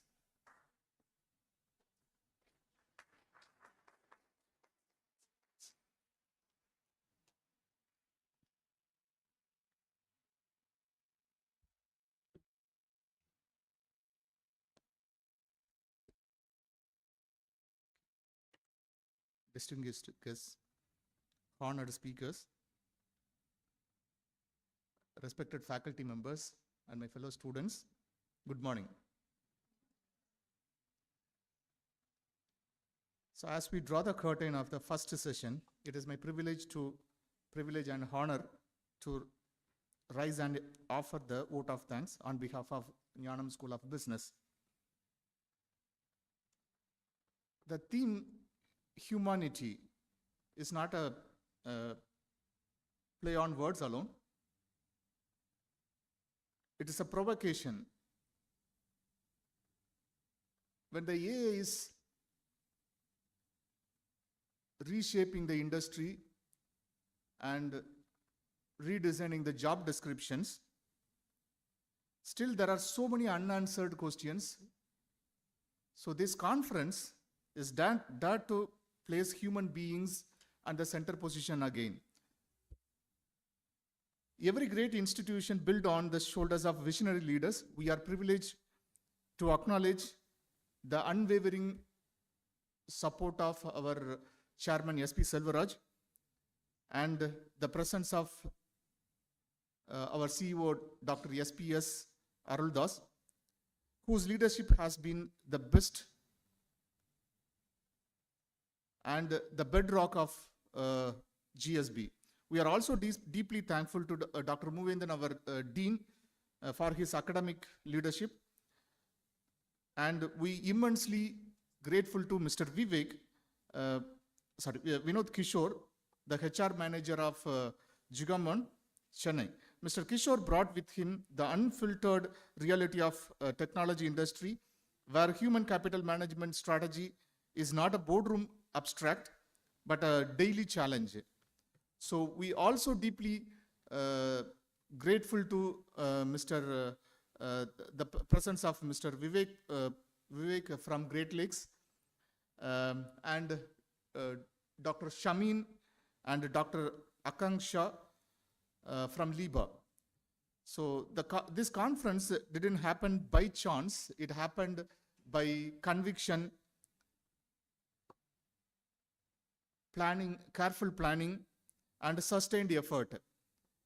We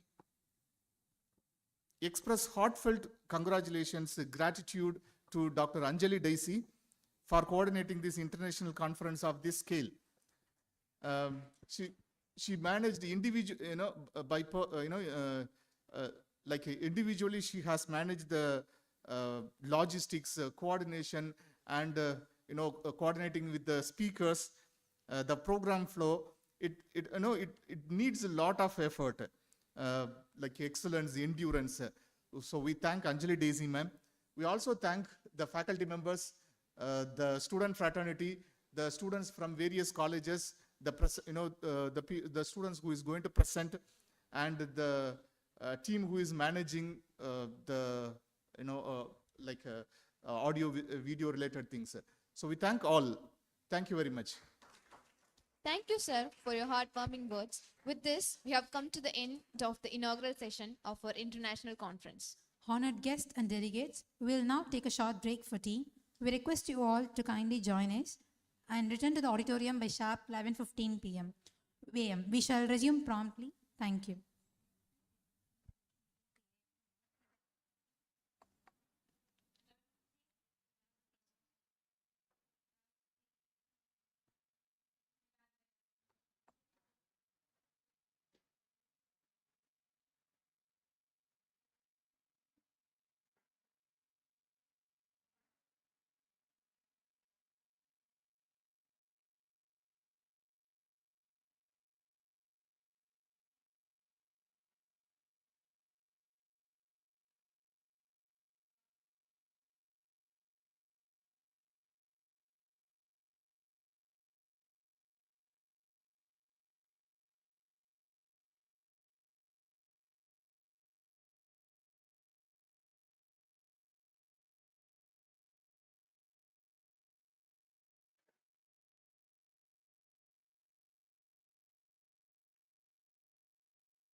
With great pride and admiration, let us introduce our first keynote speaker, Dr. N. Vivek, Professor of Practice at Great Lakes Institute of Management, Chennai.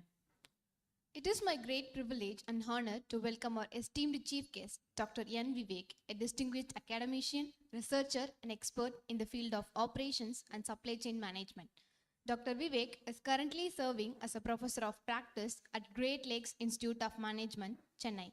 With over 27 years of rich teaching experience, Dr. Vivek brings a wealth of knowledge across domains such as operations management, supply chain management, business statistics, quantitative methods, and quality management. He holds a PhD in supply chain management from Anna University, Chennai, and has developed a strong expertise in advanced concepts like theory of constraints, throughput accounting, and research methodologies, making his contributions highly valuable in both academia and industry. Dr. Vivek has also made significant academic contributions through his numerous publications in peer-reviewed journals and presentations at national and international conferences, reflecting his commitment to advancing knowledge in the field. Beyond academics, his interests extend into areas such as sustainable development, rural economy development, community health, and innovative learning methods, showcasing his holistic approach towards education and social impact. Dr. Vivek's journey is a true reflection of dedication, expertise, and lifelong learning, inspiring students and professionals to think analytically, innovate continuously, and contribute meaningfully to the world of business and society. Ladies and gentlemen, please join me in extending a warm and enthusiastic welcome to our chief guest, Dr. N. Vivek. We now invite Dr. N. Vivek to the podium to deliver his keynote address.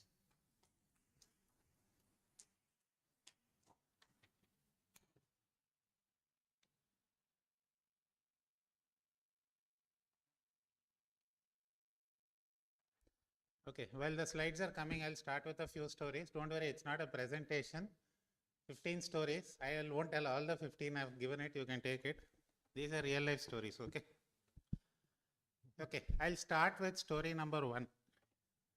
One of my good friends, I used to be in Coimbatore for a very long time. They were my students there. So he did his MBA at Harvard, worked in the US for a long time, came back to India, did a startup of a software company. Okay, some of you asked what will happen to jobs. Nice story here. He started the software company.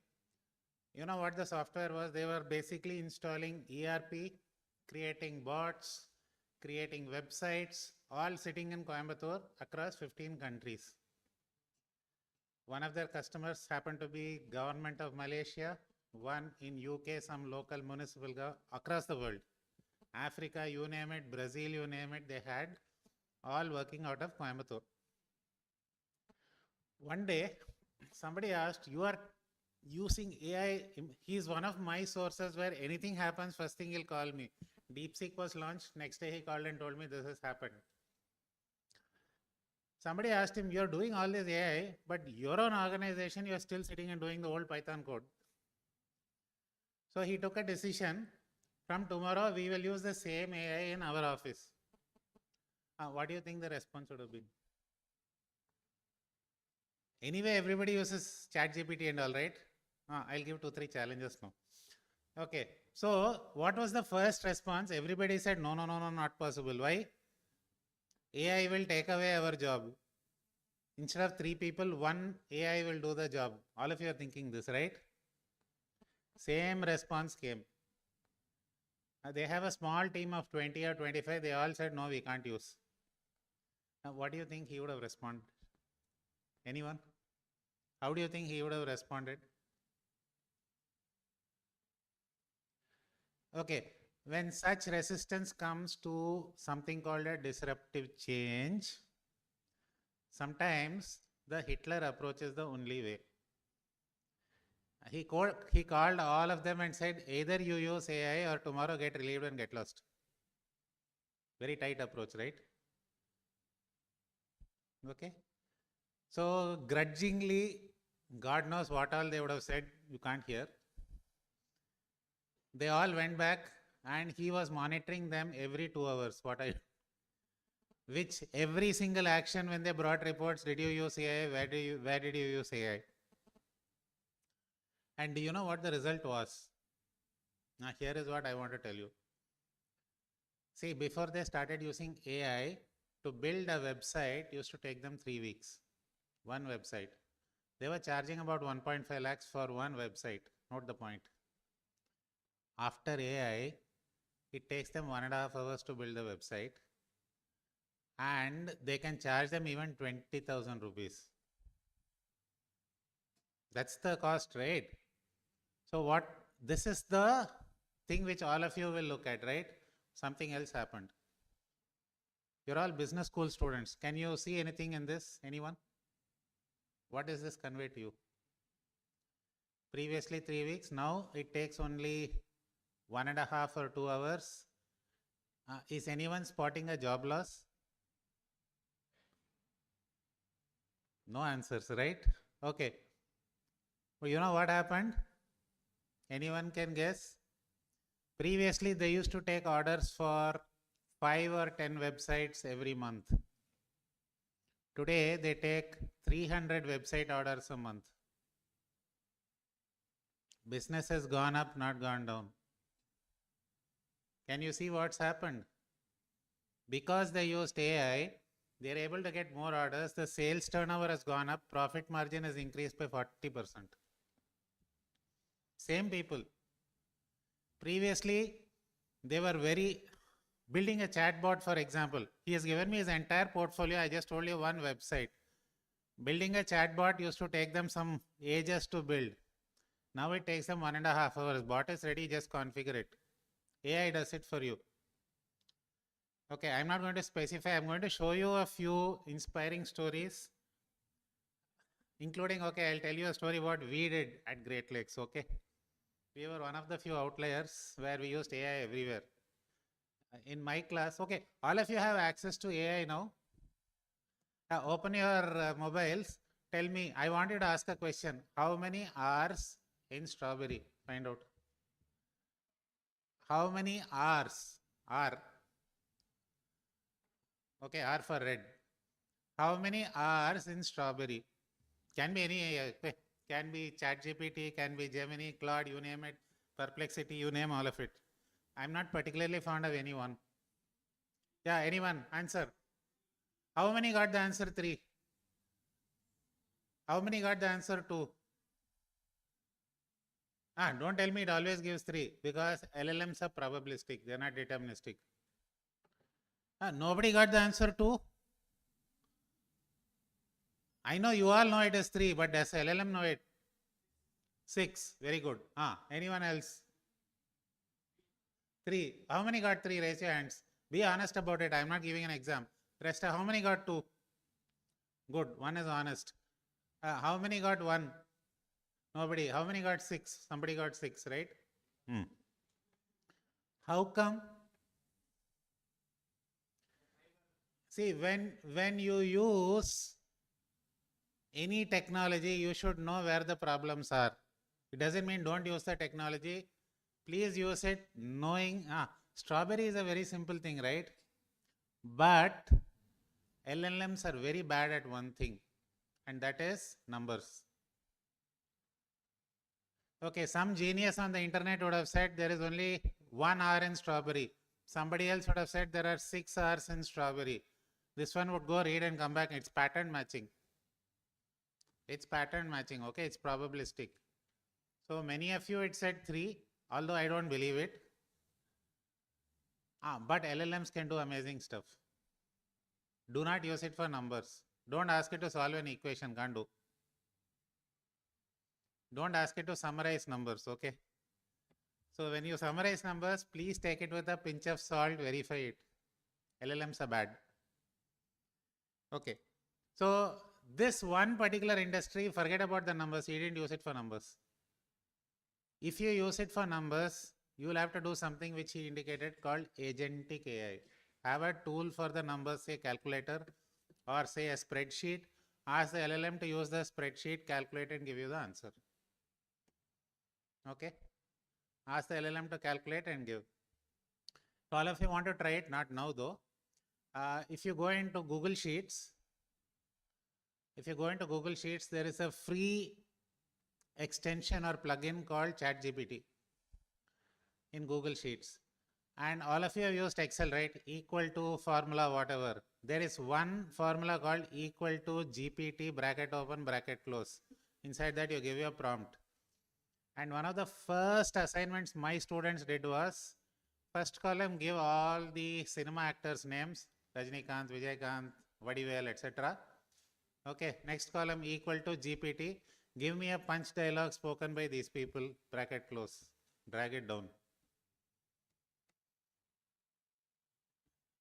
GPT is good at that. GPT is good at that. Anyone using Copilot, there is a formula called equal to Copilot, bracket open, bracket close. You write your prompt inside. He had mentioned it's all going to be a prompt. I'm telling you how. Okay, this is nice, right? You all know whether punch dialogue is correct or not. It should not give Vadivel's punch dialogue to Rajni.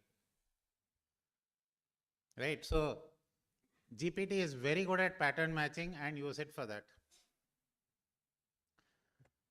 There is something called a GPT bomb. Anyone has heard of this? Okay, if I give a certain prompt, everybody's GPT will crash. Some of my students specialize in that. They showed me also. From their time, no, whatever they do, they would tell me. It's okay, it's allowed. As long as you're learning, it's fine. Okay, so I've told you, I'm going to tell you some more stories on AI. It's coming there. Okay, second one, Chandrayaan 3. All of you saw it, right? Half of it was a success. It crashed on the moon. Why did it crash? AI failed. See, last minute, although 1969 people, there is a conspiracy theory whether Neil Armstrong went to the moon. You know why? The story goes officially that Neil Armstrong had only 15 minutes of fuel left and he had to manually find a place on the moon to land. Today, it's done by AI. AI does it. Artemis 3 went around the moon. Okay, no conspiracy in that. Everybody knows. 40 minutes they were out of contact of Earth, right? They kept saying that Earth we cannot help. We don't need to help. AI helped. It was done by AI. Entire landing process was 1969, they didn't have an AI. Today they do. Today they do. Everything was done by AI, including the final landing spot, opening of the parachutes, everything. Nothing done by ground. Here they just monitored whether that AI was okay or no. What happens if the AI hallucinates? It happened, I think, Apollo 13 or Apollo, one of them. Something went wrong. There is a 1/0 floating point operation missing in Fortran, not AI. The rocket went up in flames. Okay, so this was Chandrayaan 3. Our AI was so perfect. I'm quite high. It's embedded AI, local AI, not internet. At that speed, you can't get internet connection. What went around the moon was local AI, okay? Obviously, you can't get your Gemini or Claude sitting that side of the moon, can you? Okay, I'll talk a little more about local AI. Maybe you can all try it out. Yesterday, Google has launched something called Gemma browser. Browser has an LLM inside. You don't need net connection. Yesterday. And some people from Google, we have some old students, they told me 10 new products are coming around, local LLMs. Future may be that. Because LLMs are costly. Okay. So Chandrayaan 3 was done by AI. All right. There. I won't be going to, I have 40 minutes, right? Remind me in the 40th minute, okay? I'll stop sharp.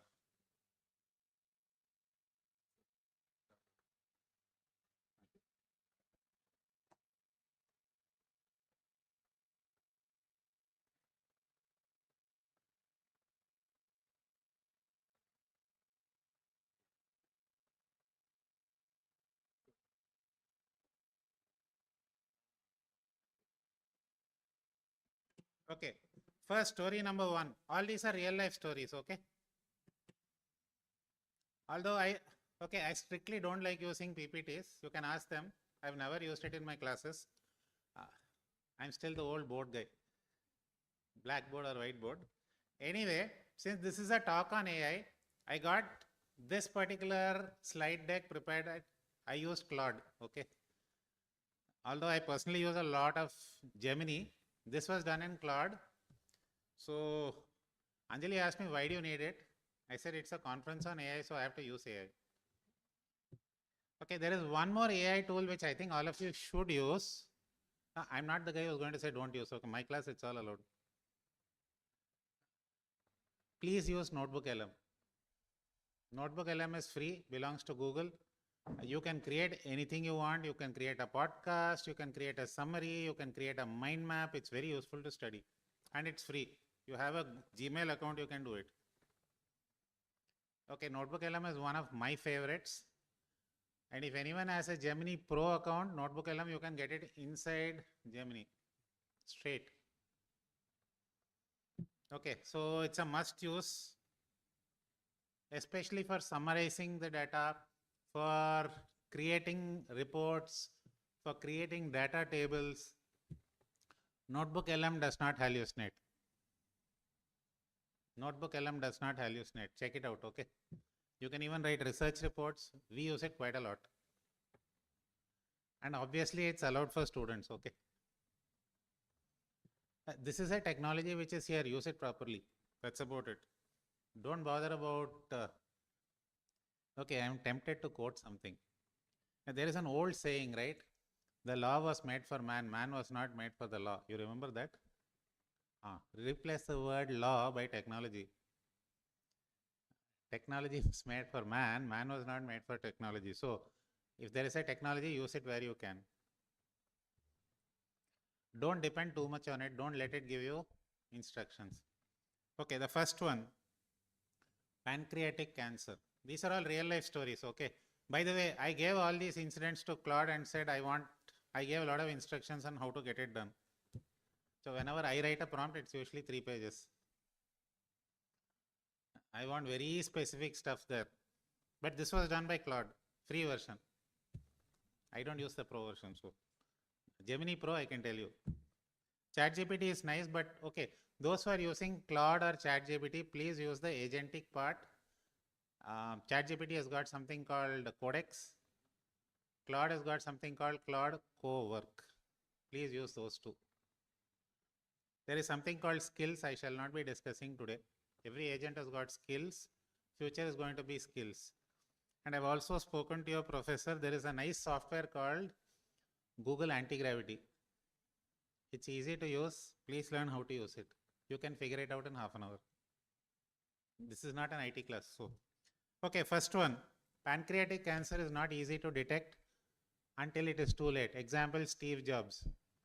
Steve Jobs passed away because of pancreatic cancer. It was very late. They did something called a Whipple procedure. He didn't recover and he passed away, age of 54.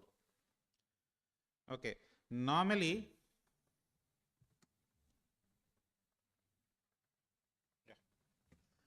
example, this is not Steve Jobs. So it takes 14 months, late, cancer, still we don't have a cure, although somebody in Australia claims. I'll let all of you figure it out.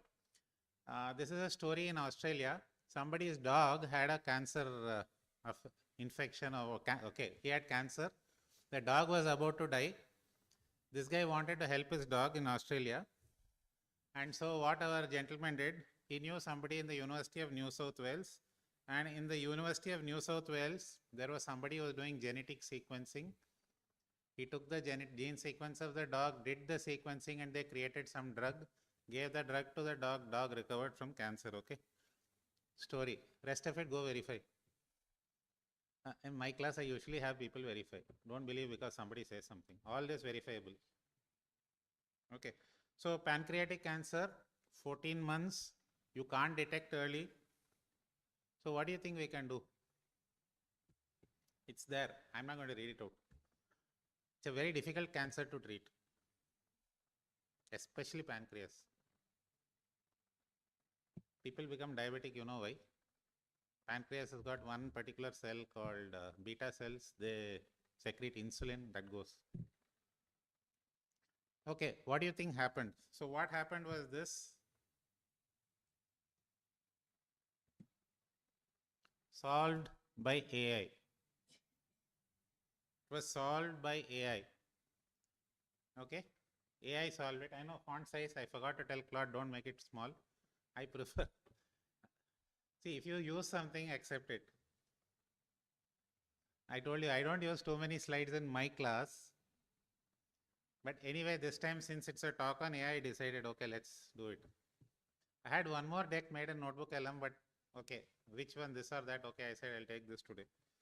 Okay, the whole point is, how was AI better?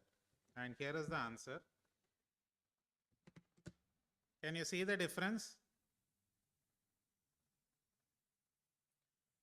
Human detection is 65%, AI detection 94%. The lesion, there are always lesions, the growths, right? 4 mm lesion cannot be seen. It cannot be seen manually or in your scans. But AI found it. Where did AI find it? In the scan. Note the point, scan has not changed. Has scan changed? No. Same scan, manually they did not see, AI spotted. And what is the detection rate? 94 only, not 100. What does it mean? 6% AI won't find. Okay, and the last one you can see, improvement in survival. He was talking about 3x, 3.5x comes here. Okay, I'm going to give only stories now. And at the end, the word of caution, we'll see it. So this is the first case, pancreatic cancer, field medicine. Deliberately, I want all of you to note which all fields AI is coming into. Last of all, we'll study education, okay? Business is all about this today.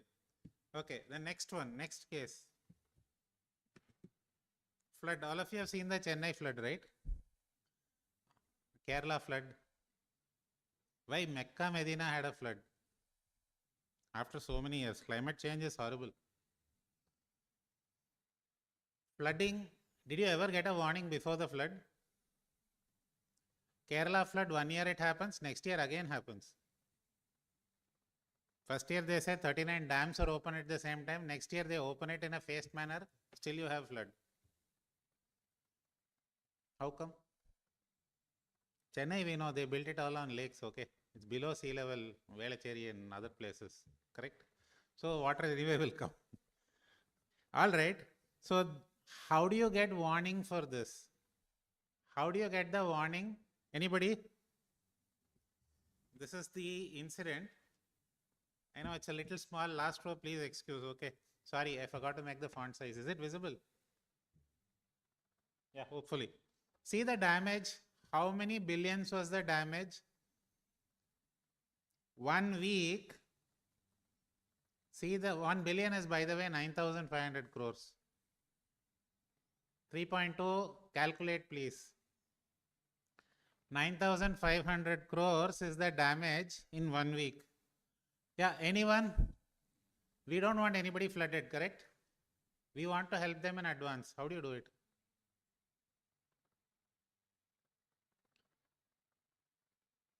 When the tsunami came, the south was the worst affected, Nagapattinam and all. But there is one small tribe called Sentinelese in North Andaman. They migrated to higher lands 1 hour before the tsunami came. How come? Nobody died there. Because tsunami came through that place only. Okay, we'll not bother about, because obviously they didn't have computers, okay. But it is possible to have an advance warning. And how do you think we can do it? Flooding is coming. If you want to create a model, mathematically you should be a genius. Number of variables is quite unbelievable. Weather is very difficult to forecast. And usually the most inaccurate forecast in the world is weather. Anybody read today's weather forecast? Tanjavur, you'll have rain, yes or no? What is the percentage of chance you'll have rain in Tanjavur? Anybody? Next question I'll ask is, did you get the rain, yes or no? What else?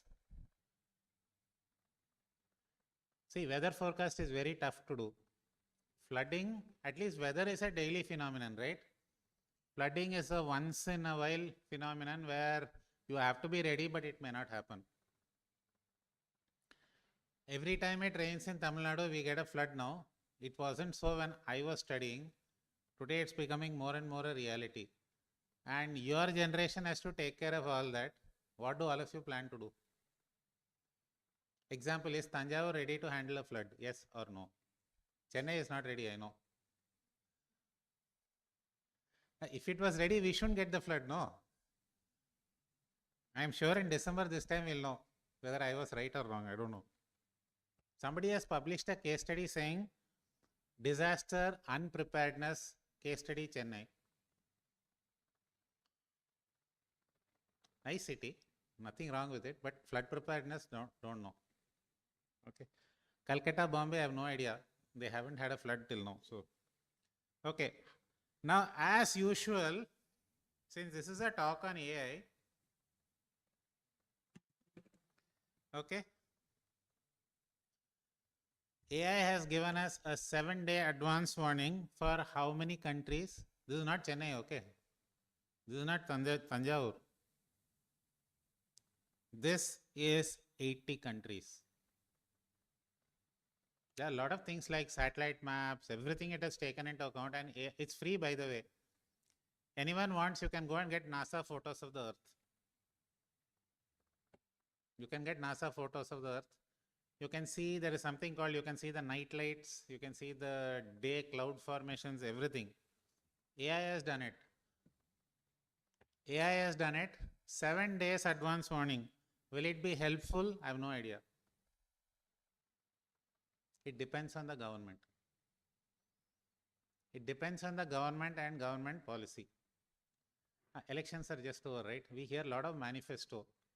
I wish all the parties include flood preparedness and other disasters also in the manifesto. I do wish. Other things are okay. Give us free this, free car, all that is okay. But what about this? This should be part of policy, government policy. Whichever party comes, whichever government comes, they should be doing this. Your generation, please remember that. My generation didn't. We didn't care. We didn't have the disasters then. Today we do. Okay. And so here is the summary of that. Now 80 countries can get 7 days advance notice if you look. Information is available. Do I see it?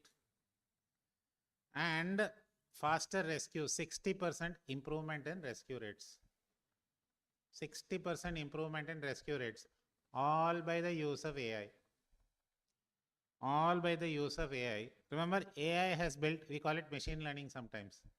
It has built some models. I didn't say generative AI. This is AI. Okay. AI has used it. Today, Gen AI Claude can do it. I've seen it. Or my favorite, anti-gravity does it anyway. Now, why do I use it? Because it's free. We hardly pay for anything, right? Oh. Okay. Number 3. How many of you had a sore throat or a fever last 1 month? Had. Okay. How many of you went to doctor and took the antibiotic? That part, nobody did. You're not well, didn't go to doctor. Okay. Still, okay. Don't worry, I also got it last week. So, rarely, in a teaching profession, the worst infection is for the throat. Worst infection. Why? You can't take class. Okay. So, how many of you took the antibiotic? Nobody took antibiotic. Great. That means you have so much of faith in your immunity. Good. But the whole point is not that. The whole point is, how many of you took the antibiotic and still no result? That's the, okay. Resistant antibiotics today are the norm. Resistant antibiotics today are the norm. So, how do you discover whether an antibiotic is resistant or not? How do you discover whether an antibiotic resistance has come or not? That means you take the drug. All of you be honest, you have taken the medicine but no results. Nobody. It's been very effective, great. That means your body is in the antibiotic is working. But if the bacteria is resistant, it's called drug resistant bacteria, this is what actually happens. You take the medication, nothing works. You all saw this during COVID, right? COVID, they were treating it with, I think, ibuprofen. Why? Because somebody paid money to somebody to give it. Now tell me, for a viral infection, are you going to give an analgesic or what? Doesn't make sense. Doesn't make sense.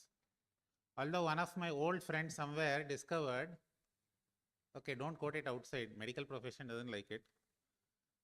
One of the best medications for COVID or any flu infection is lactobacillus. I didn't say this, okay. It was published in a very top medical journal in 1975. 2 mice which had a fatal flu infection dying, they nasal sprayed 2 species of lactobacillus. The mice recovered within 3 hours. Mice recovered within 3 hours. Now, why isn't it used anywhere by doctors for treating out of syllabus? Don't ask me. I knew a few doctors who did. Normally, lactobacillus is given for upset stomach, right? Lung infection, nobody gives. Why don't you try it out? Okay. Who was the doctor who told me this? There's a Korean doctor who has done a lot of work on lactobacillus, making it at home. He uses it on animals to cure flu very regularly, poultry, especially bird flu. I've tried it out personally. One of my students had 1 lakh birds, bird flu cured in 3 days. Same lactobacillus, works. But mainstream medicine is looking at antibiotics and not probiotics. We don't know why. Probiotics are taken only for the stomach. Okay, now what did AI do to help out in identifying drug resistant bacteria? Here it is. It identifies diseases where the bacteria is getting resistance. Just like human beings get resistance, microbes also get resistance. Now we don't care about that. How is it useful, anybody? Tomorrow if there is an epidemic, you know which drugs will not work, you can take precautions. You can take precautions. Remember, this is at a population scale. It's not at individual scale. It's at a population scale. And the whole problem, how long do you think it will take to solve this problem? Millions of drugs are there, right? Which drugs are developing resistance? How long do you think it will take to solve? If I do experiments, field trials, etc. It will take many, many years, right? To get a drug into the market takes 15 years. One molecule. All right. Can you see this is the performance by AI? Okay. So the number of formulations seen within 3 days it has done it, and there's a 50% increased identification of resistant drugs. All done by AI. Okay, I'm not blowing AI's trumpet, I'm giving you real life case studies. These are actual live case studies. Go verify it, all of you. I've removed the names for some reasons. These are real life case studies. And can you see they're all in different industries?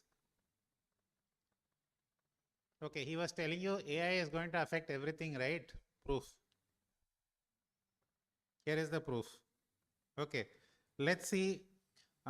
Remind me when 40 minutes are up. Okay, a lot of case studies are there. I'm not going through, just telling you some stories here. Okay. Remind me, okay, don't bother. 40 minutes sharp. Okay, power grid. We lose power, right? Current keeps going off. Yes or no? Anyone power never goes off? No, right? Okay. So, in the US it's worse. This was done in the US. If a power grid goes off, 5 crore people are without power. You may have a generator, you may have power grid has to come back on, right? You can't leave it to run on the generator. So power grid going off, this is the problem.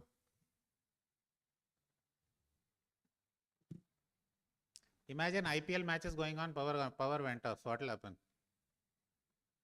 Day match, no problem. Day night, don't ask. So see how many people are affected. Without the power, 5 crore people, this is a live case. Now all of you know power goes off and power comes back on. Does anybody know why the power went off? Did we bother? Assuming you know why the power went off, what will you do? Anyone? You will try to prevent its recurrence, correct? Find the root cause, eliminate it, take precautionary action. But supposing I don't know what the root cause is. You have to find out, right? And one of the most difficult things is power grid. Very difficult. It's a very complicated network. And since I'm talking about AI, here it is, the next one. This is the solution that AI gave. Okay. 50 million without power, they put the problem to AI, and AI discovered the root cause of the power problem. Can you read it? It's there, right? Humanly, we can't do all this. Humanly, we can't do all this. Right? So this is the benefit of using AI.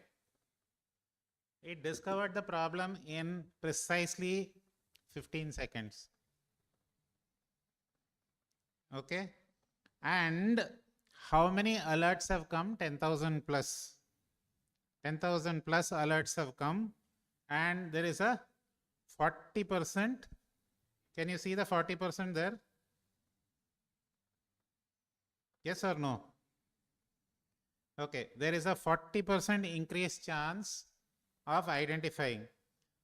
So without AI, but here is a question. I agree there is a 40% chance of finding, but who's to find it and use? Anybody? Somebody has to use it, right? It's human beings. Although if you have a proper agentic solution, AI can also take action. You can tell AI, please take the action for me. That's the whole point. If AI can sit and take your action, how nice it will be, correct? Okay, let's go to number 5. How many minutes are done? 10 more minutes, right? I'll tell you 3 more stories. Okay. This is something which is serious. Don't take it lightly. The entire population is suffering from some form of stress and mental health crisis. There is a mental health crisis coming up. Unless you take sufficient action in advance, the population will end up stressed. The population will end up stressed. I've seen a lot of suicides going on in IITs. People don't get medical admission, all that. Because sadly, today it's okay to compete. But first, as a human being, mental health is more important than anything else.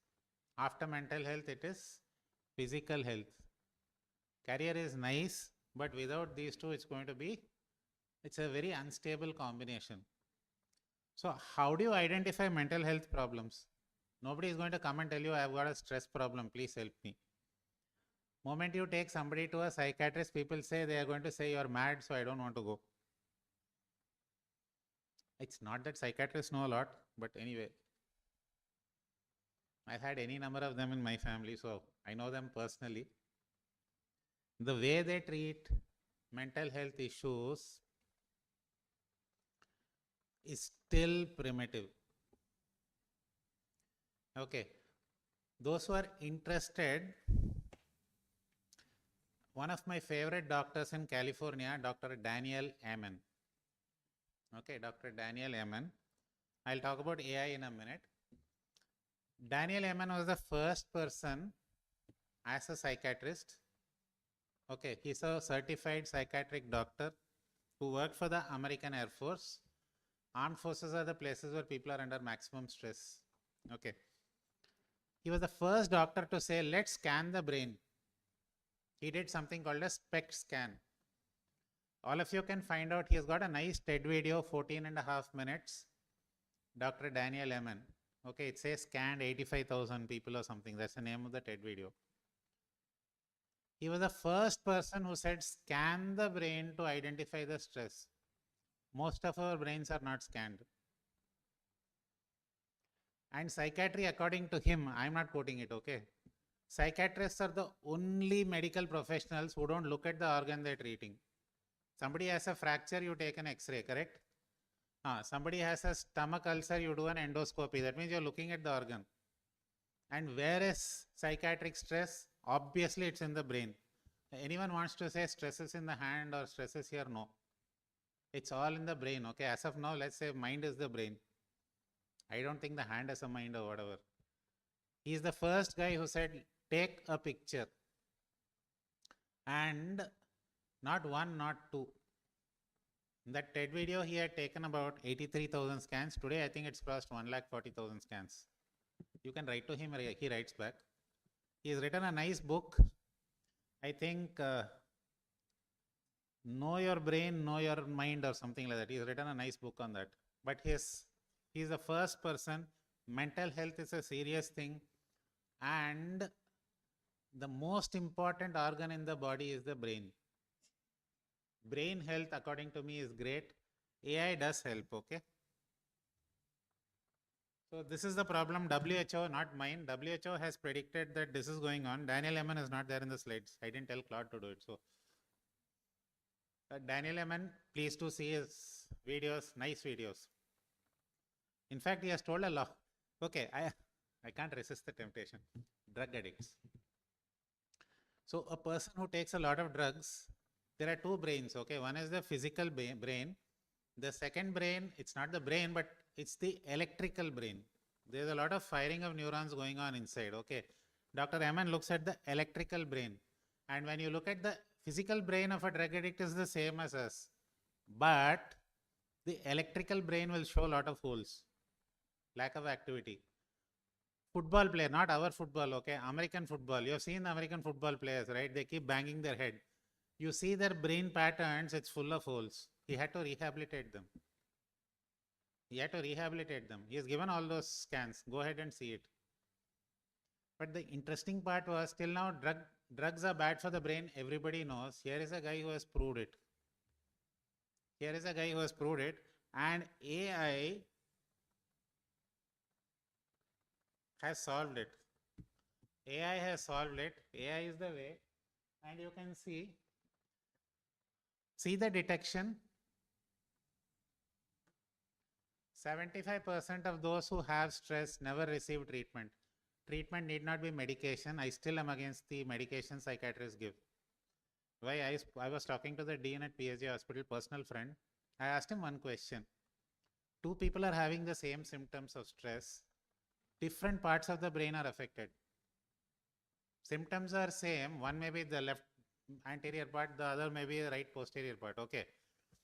Now, if you're going to give the same medication for both, do you think it's correct? And then I asked him one more question, shall not be discussed outside this room. I asked him, you give a medication and drug, do you know which specific part of the brain it goes and affects? You know what he told me? That nobody knows. It's a black box. I give something, it goes somewhere. Dean of the college told me this. He is graduated from Stanford, pharmacology.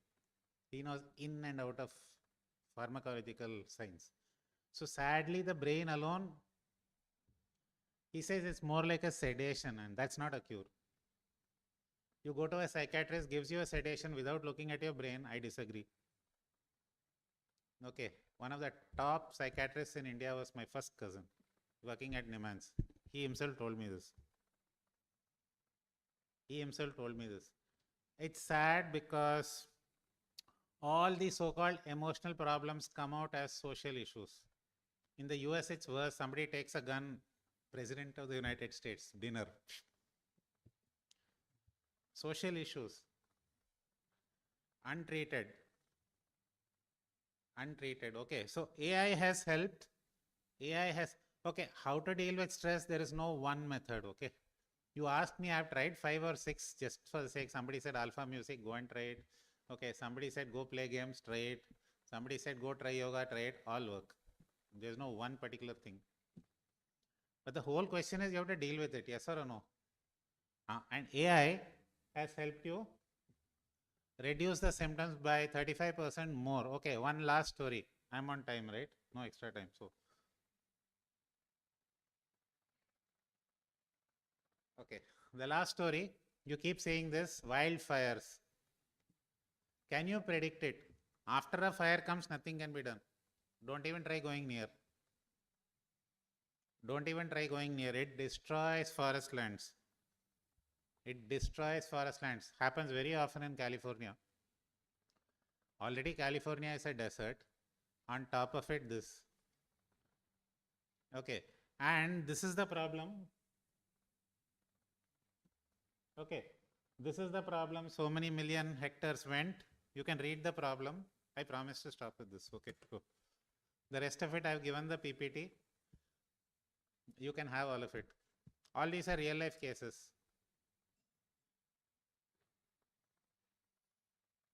So this was the status of the problem, and they had not cracked it till they did this. They used AI to get rid of it.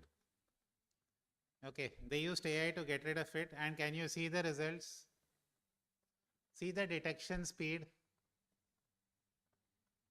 See the detection speed, and see the number of fires they could help. The number of fires they could help. Okay, so I have shown you some case studies on AI. Now let's see. We're not. All this you can take it. I'm going to leave all this. Usually I always bring extra to class. So.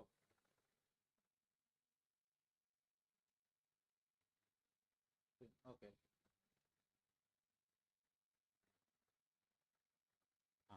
Okay, he mentioned something about agentic AI. I have to tell you this. Future is going to be this. You're going to have agents. Okay, all of you have used ChatGPT, right? Can anyone use ChatGPT to read your email? You can't, right? Okay, can anybody use ChatGPT to go to Amazon and buy a product and give it to you? But if you're using Codex, yes, you can. Okay, can you use ChatGPT to go to the net, browse out a topic, summarize the topic and give it to you? With the links, where it read, which paragraph? For all that, you need something called, see, GPT or Gemini or Claude is just the brain. You need hands, you need tools, you need executing. Okay, that's called agentic AI. So there are different types of agents. Future is going to be agentic. The problem with LLMs, why they hallucinate is agents are not put in place. The workflow that he spoke about. If you want to learn easy workflows, go to opal.google.com. There you can create workflows for free. I use it in class almost daily. Okay, so you have to sit and create agents. Future is going to be about, in fact, I was telling your professor, gone are the days when you're going to have only human beings as employees.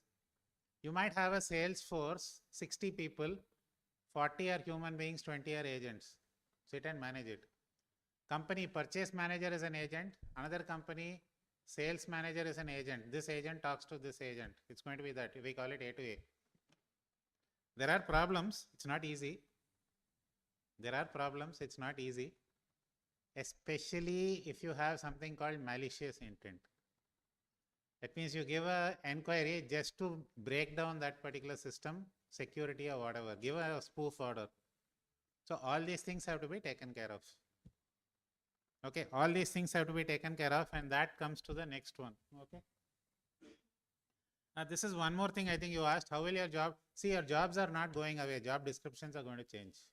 Some examples. Okay. Somebody asked that question. Here it is. Jobs are not going away. job descriptions are going to change. Right? I don't know who asked this, I didn't see, but job is not going to be the same, but it's going to be there. Right? And the last one is caution. It's still work in process. There are a lot of loopholes. There is one thing which agents don't have. It works on whatever it is trained on. If the person, okay, all of you, he showed you Endiran movie, right? When Dr. Vasigaran trained it, how was Endiran? When the Dr. Bora, okay, when he trained it, how was Endiran? Okay, same device can be used by different people. Okay, I was mentioning something called a GPT bomb. Anyone has heard of GPT bomb? If I put a GPT bomb, it will stop working for everyone. It's just a prompt. Just a prompt. So it is to be used with caution. Security is of a, imagine your bank account disappears next day. When Claude Mythos was semi-launched, it has still not been launched. Nirmala Sitharaman, our finance minister, she calls all the bank heads and gets them Mythos, find out all the holes in your system. They all work on core banking, okay? Can be Finacle or FlexCube or whatever. Find out all the holes and patch it. Do you know Google bought it? Entire Anthropic Cloud runs on Google servers, GCP. So they have created a new system called Glassbox. 8 companies are in that. What is their job? Find out all the holes. AI has become so good it can do all this. Even in Google, 75% of the code is written by AI. Only 25% human. He said TCS. Yes, problem is that. In Claude, 90% of the code is written by AI. And what do human beings do then? Human beings are still there, right? The old jobs are going away. Okay, so for that you have this. No, not this. The new job descriptions, right? Okay, I'm done. Sorry, 5 minutes extra, right? On time. 2 minutes, okay. No extra class. You have all that, read it, okay? Usually I get a lot extra, so usually I don't use PPTs also. I know. I never used for them. Okay, all right. So I'm done. Anyone wants to ask anything? If I know, I shall tell. This is such a field where every day it changes. Yeah, anyone?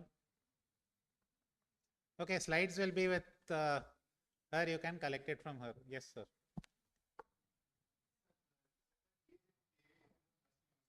Precisely.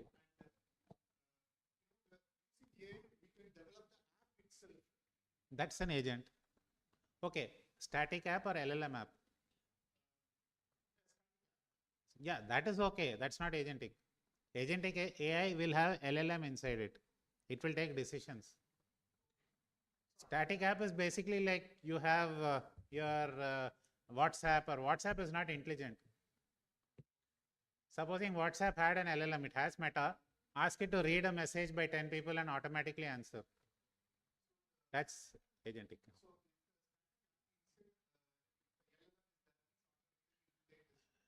Yes, you have to build it around the LLM.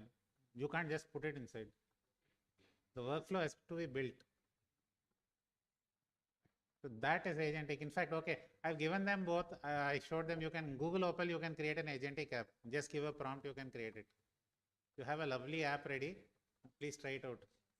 Okay, my class, we allow all this. All my students' final exam papers evaluated using AI. I tell my students, no problem. They can come and check anytime. All the case studies AI evaluated. My students are allowed to use AI to write, but it's strictly evaluated. None of them gets a 10 on 10, don't worry. 5 Harvard cases they have to solve, they are allowed to use AI, they rarely crack. There's some human element required, okay? You can't put the case in and say solve the question, doesn't work like that. You have to first train the AI, it has to learn the context, at least 50-60 questions, then I showed them how it is done. AI is useful, but okay, when I was in 4th or 5th class, my chemistry teacher, no, 7th class, chemistry teacher told us something.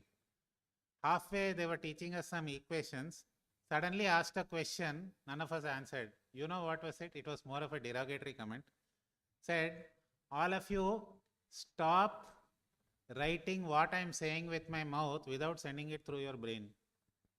I'm saying it, you bluntly write it down without understanding. Why can't you stop? And it was something to do with the Haber's process, ammonia creation. He suddenly asked a question we couldn't answer. We were not ready for it that time, actually. Part of what he said was that, so when you're creating something, let it go inside here. Notebook LM is a lovely tool to learn because it actually summarizes stuff for you. One of the reasons none of you, okay, sadly, this generation doesn't read much. Our time, we didn't have any TV, nothing was there. So at least we could sit and read books. So if you want a summary, Notebook LM helps you. Notebook LM also helps you transcribe. I've used it in research. You have a Chinese interview, put it into Notebook LM, gives you perfect English. Works. No hallucination. Of course, you need to feed the Chinese to English dictionary also. And also he says, okay, here is a joke. This happened in 80s. They created a English to Russian translator writing millions of lines of code pre-AI era. After the English to Russian translator was ready, they wanted to test it out. Okay, so they used two sentences, out of sight, out of mind. Translated it to Russian and got it back to English. What do you think they got? Invisible, idiot. Out of sight is invisible, out of mind is idiot. AI can do that. I think I'm done. Anything else? All are ready, waiting for the next, so fine. We'll stop. Sure? Okay, then. Thank you. Anyone else? Okay. That was an absolutely remarkable one, sir. Your thoughts have truly enriched every mind in this auditorium. We are profoundly thankful for your invaluable time and your inspiring perspectives. Thank you, Vivek, sir. I think we passed out 2013, myself and Vinod Kishore, and sir has been our professor. Almost we have crossed 13 years now.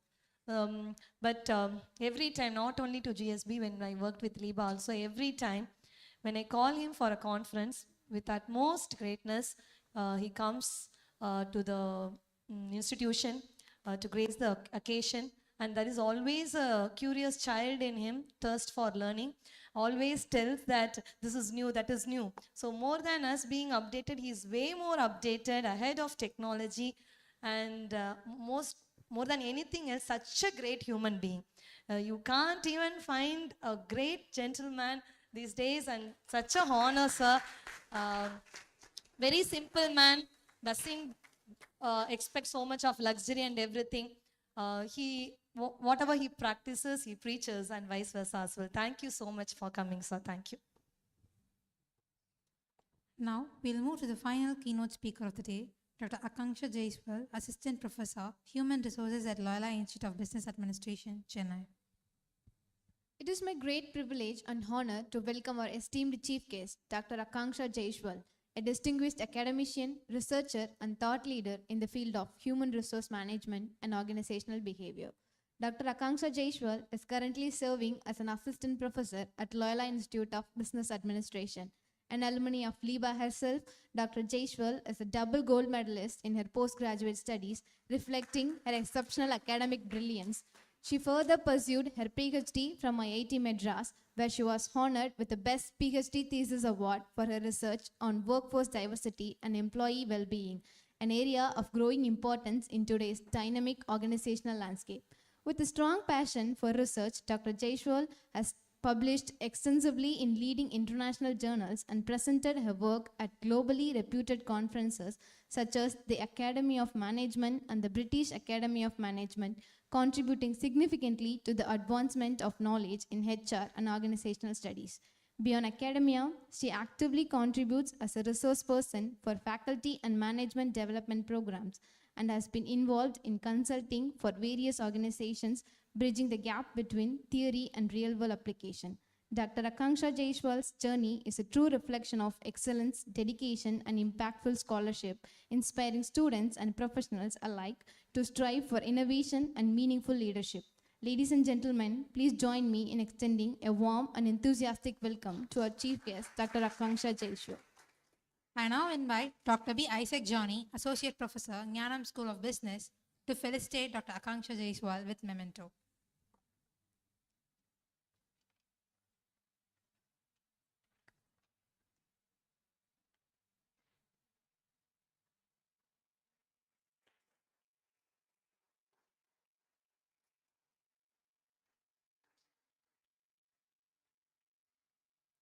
Thank you, sir.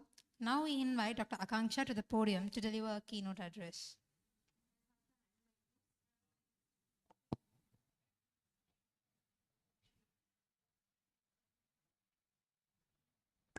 Check.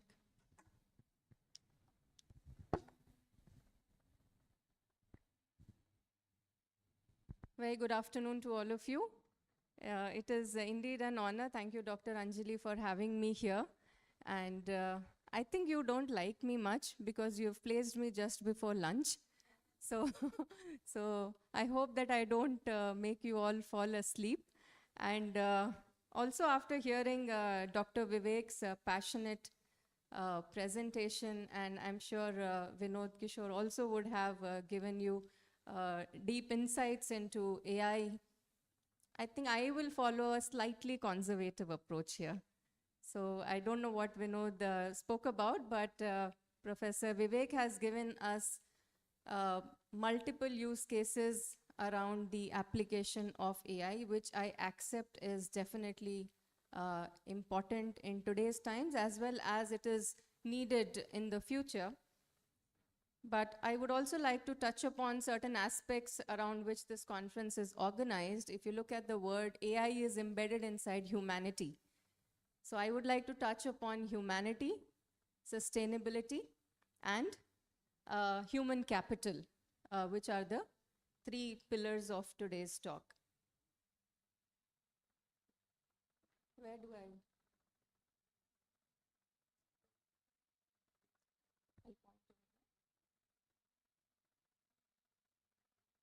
Okay, thank you. Yeah. So Professor Vivek was asking about if somebody looked at today's weather report. But I think when I look at the leading newspapers, especially I subscribe to Economic Times HR, invariably every day we hear about layoffs. Yes or no? Are you with me? And on the screen, if you can see, there are multiple companies. I think some of these brands are something that you would want to work for in the future. If you look at the brand names, Nestle, Amazon, Dell, Accenture, Microsoft, and of course, this is not an exhaustive list. So these are some of the companies which have laid off their employees, not just in the numbers of tens or hundreds, but in thousands. And if you look at it cumulatively across the globe, the numbers are running into millions. And talking about India, there have been more than 42,000 job cuts in the IT sector alone in some of these top 4 companies.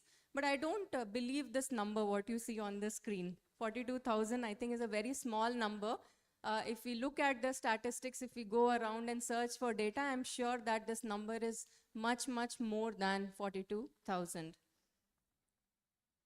If we look at the reasons why companies were laying off until 2025, most of the companies said we are looking at restructuring our organizational processes. And that is the reason we are laying off our employees. But in 2026, what has happened is, if you look at the data, more than 1 lakh of employees have been laid off because of AI. 45 CEOs have said explicitly that the reason for layoff is AI.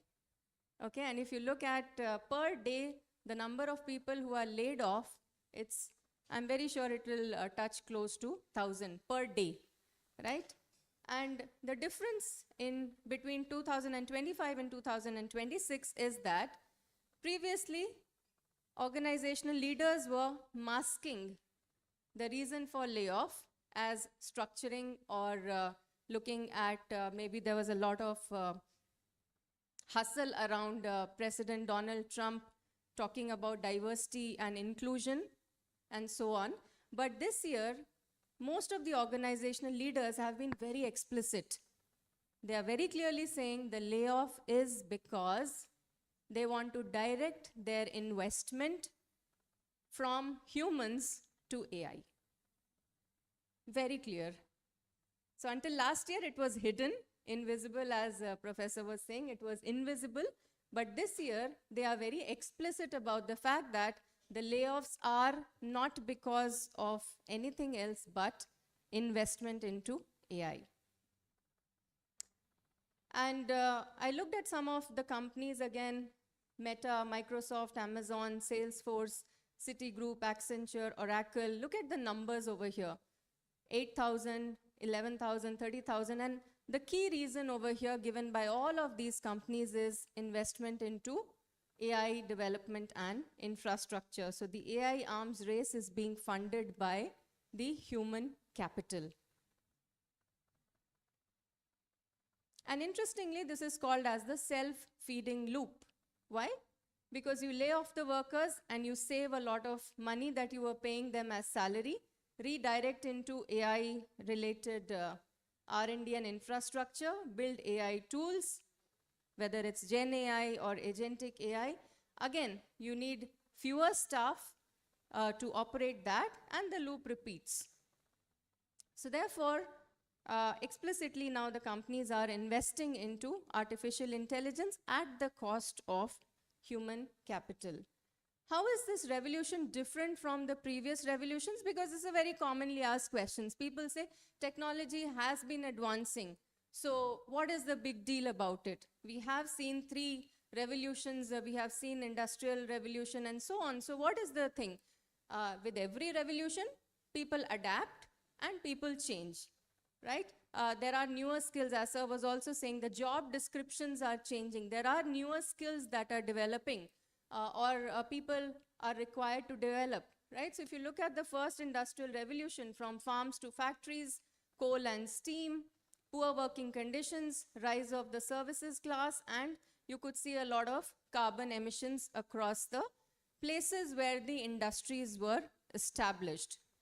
The second revolution was about electrification and steel, mass production, skilled and semi-skilled jobs, and of course you could see more talks about how carbon dioxide is impacting our globe. The third revolution is digital technology to microelectronics and to information and connectivity. Now, of course, I have used AI to create this image. Okay, it's not that I don't use AI. That's not the point that I'm trying to drive. I also use AI. But the point is we need to learn how to use AI responsibly. And I'm very glad that Professor Vivek stopped at the right time. His last slide is a very, I think, is a very meaningful addition to what I'm presenting before you. Yeah. So how is this AI revolution different from the last 3 revolutions? So the way I have organized my talk is I'll talk about 5 key differences when it comes to human capital, how AI is impacting human capital, and 5 differences as to how AI is impacting sustainability, because those are the 2 key points to be addressed for the conference. So previous revolutions attacked the physical labor, but AI is attacking the cognitive labor as well. Okay, so that is one of the key differences. Sorry. So as we know, AI, human being has created AI, but now AI is managing us back. While we may be using agents for particular tasks to make our work easier, but as I showed you in the self-feeding loop, this is what is happening. The same people who have designed AI systems are being replaced by AI. And I'm very sure if you talk to people who are working in industries, your own relatives, your own friends, you may hear very commonly, I was a part of a 10-member team. I was the one who created this app, and now my company has shown me the way out. A very commonly heard scenario. The second difference with this AI revolution and the previous revolutions is the speed. The speed of disruption is unprecedented. So if you look at the Industrial Revolution, it took almost 70, 80 years was the span in which the other three revolutions have progressed. But when you talk about AI, I think December 2022, we heard of ChatGPT for the first time, and now where we are. GPT itself has progressed so much, and alongside even as now when we are talking, there are multiple apps that are getting created, and already I think the speakers have highlighted, we ourselves can sit and with low code, we can ourselves create applications. So the speed of disruption in this AI era is highly unprecedented. And yeah, we were also talking about, interestingly, the World Economic Forum says that AI will displace 85 million jobs, but it will create 97 million new roles. So the good news is it's a net positive job creation. Why are we even crying about layoffs and jobs being displaced when the World Economic Forum is saying that there will be a net positive job creation? But the problem over here is, in this very quick transition, how can the current workforce adapt so fast? The velocity is so fast. How can the current generation adapt itself so that it survives and thrives in the era of AI? So that is a difficult question. The third difference is AI can replicate expertise, not just the tasks. So there was a time when people said, if you are a white collar worker, if you are a doctor, if you are a lawyer, if you are a teacher, your job will stay. Trust me, now all of these jobs also are under question mark. I'm not saying that these jobs will be replaced. We do need good teachers, we do need good doctors, we do need financial consultants, we do need good lawyers. But look at the current scenario. If you look at some of the cases that were presented in the high courts or the Supreme Courts, lawyers are now using AI tools to defend their cases, and many a times they are not bothering even to go back and check whether those cases which were cited by AI really exist.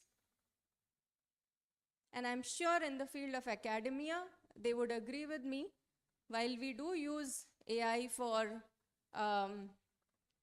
recently I was trying to argue a particular aspect wherein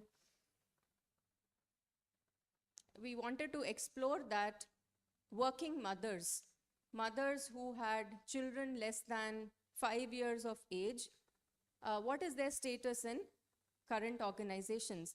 And I was struggling to find good resources to justify that working mothers in the Indian context suffer more as compared to the Western context. This was the argument I was trying to build, and I was not able to find very good references. So of course I went back to my favorite Claude and I asked this question.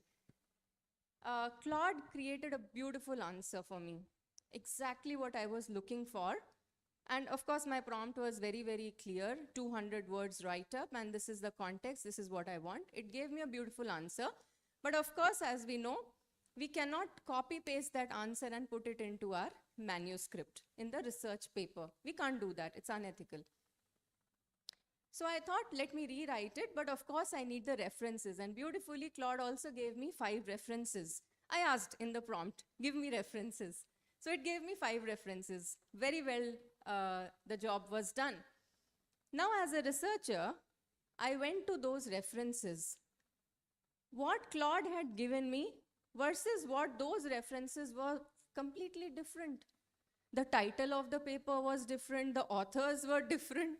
Everything was different. Now imagine if I had not done that due diligence, if I had not checked, if I was a young researcher who was in this race of publish or perish, I would not have even bothered to check those references. But to my utter surprise, all those 5 references were not connected. I wouldn't say they were wrong. They were around the same topic, but they were not connected, okay?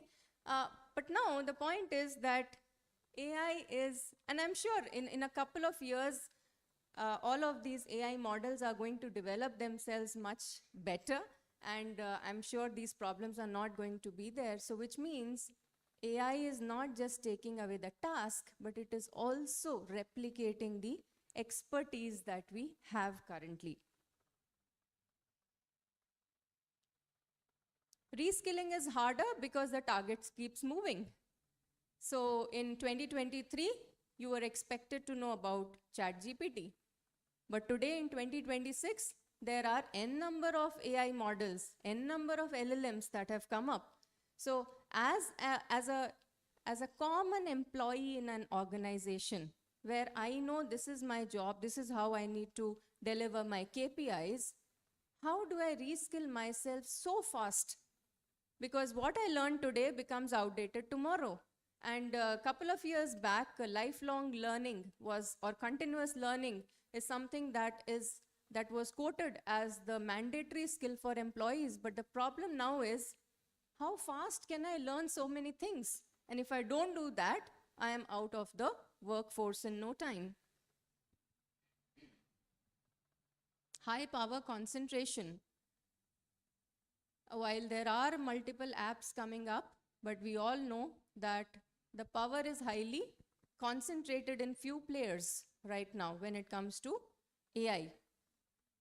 And this was not the case when we talked about the previous revolutions, industrial revolution or the digital revolution. Now, you have OpenAI, Google DeepMind, Anthropic, Meta, Microsoft, Apple, Amazon Web Services. So very, very few players who are holding the entire market of AI. So the gains are not very well distributed across the world. Remember, we are talking about human capital. So the human capital over here is highly, highly concentrated among some of these companies. Anybody can take a guess? What is this picture about? Chess? What is this picture about?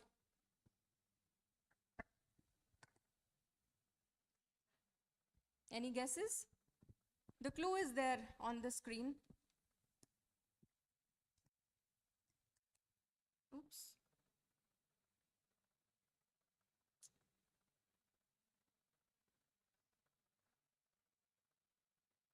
Yes? So this is an ancient Chinese game called Go. Much more complex than chess. How many grids do you have in chess? Yes? 8 into 8, 64? Now in this Chinese game called Go, which is about 3,000 years old, there are 19 cross 19 options. Okay, so you can imagine it's much bigger than chess. And like chess, you have black and white pebbles which are supposed to be moved. Very complex game. And this person whom you see, his name is Lee Sedol. And he is attributed to be the sharpest mind on earth until 2016. Okay, what happened in 2016 is DeepMind's AlphaGo. So as you can see on the screen, Lee Sedol is playing against AlphaGo. Okay, so what happened in 2016 was he lost to AI. Okay, and he declared that he will not play professionally after that because AI is invincible, in his words. DeepMind's AlphaGo was trained on millions of possible moves. Now you can imagine 19 cross 19 is the grid. There's a lot of time pressure. So one has to be really fast. So DeepMind was very well trained. But the catch over here is AlphaGo used 50,000 times more power than the human brain. I pause over here for you to read. AlphaGo used 50,000 times more power than the human brain. And there's an article which is published in a very top journal called Nature, which says AlphaGo used, where does this power come from?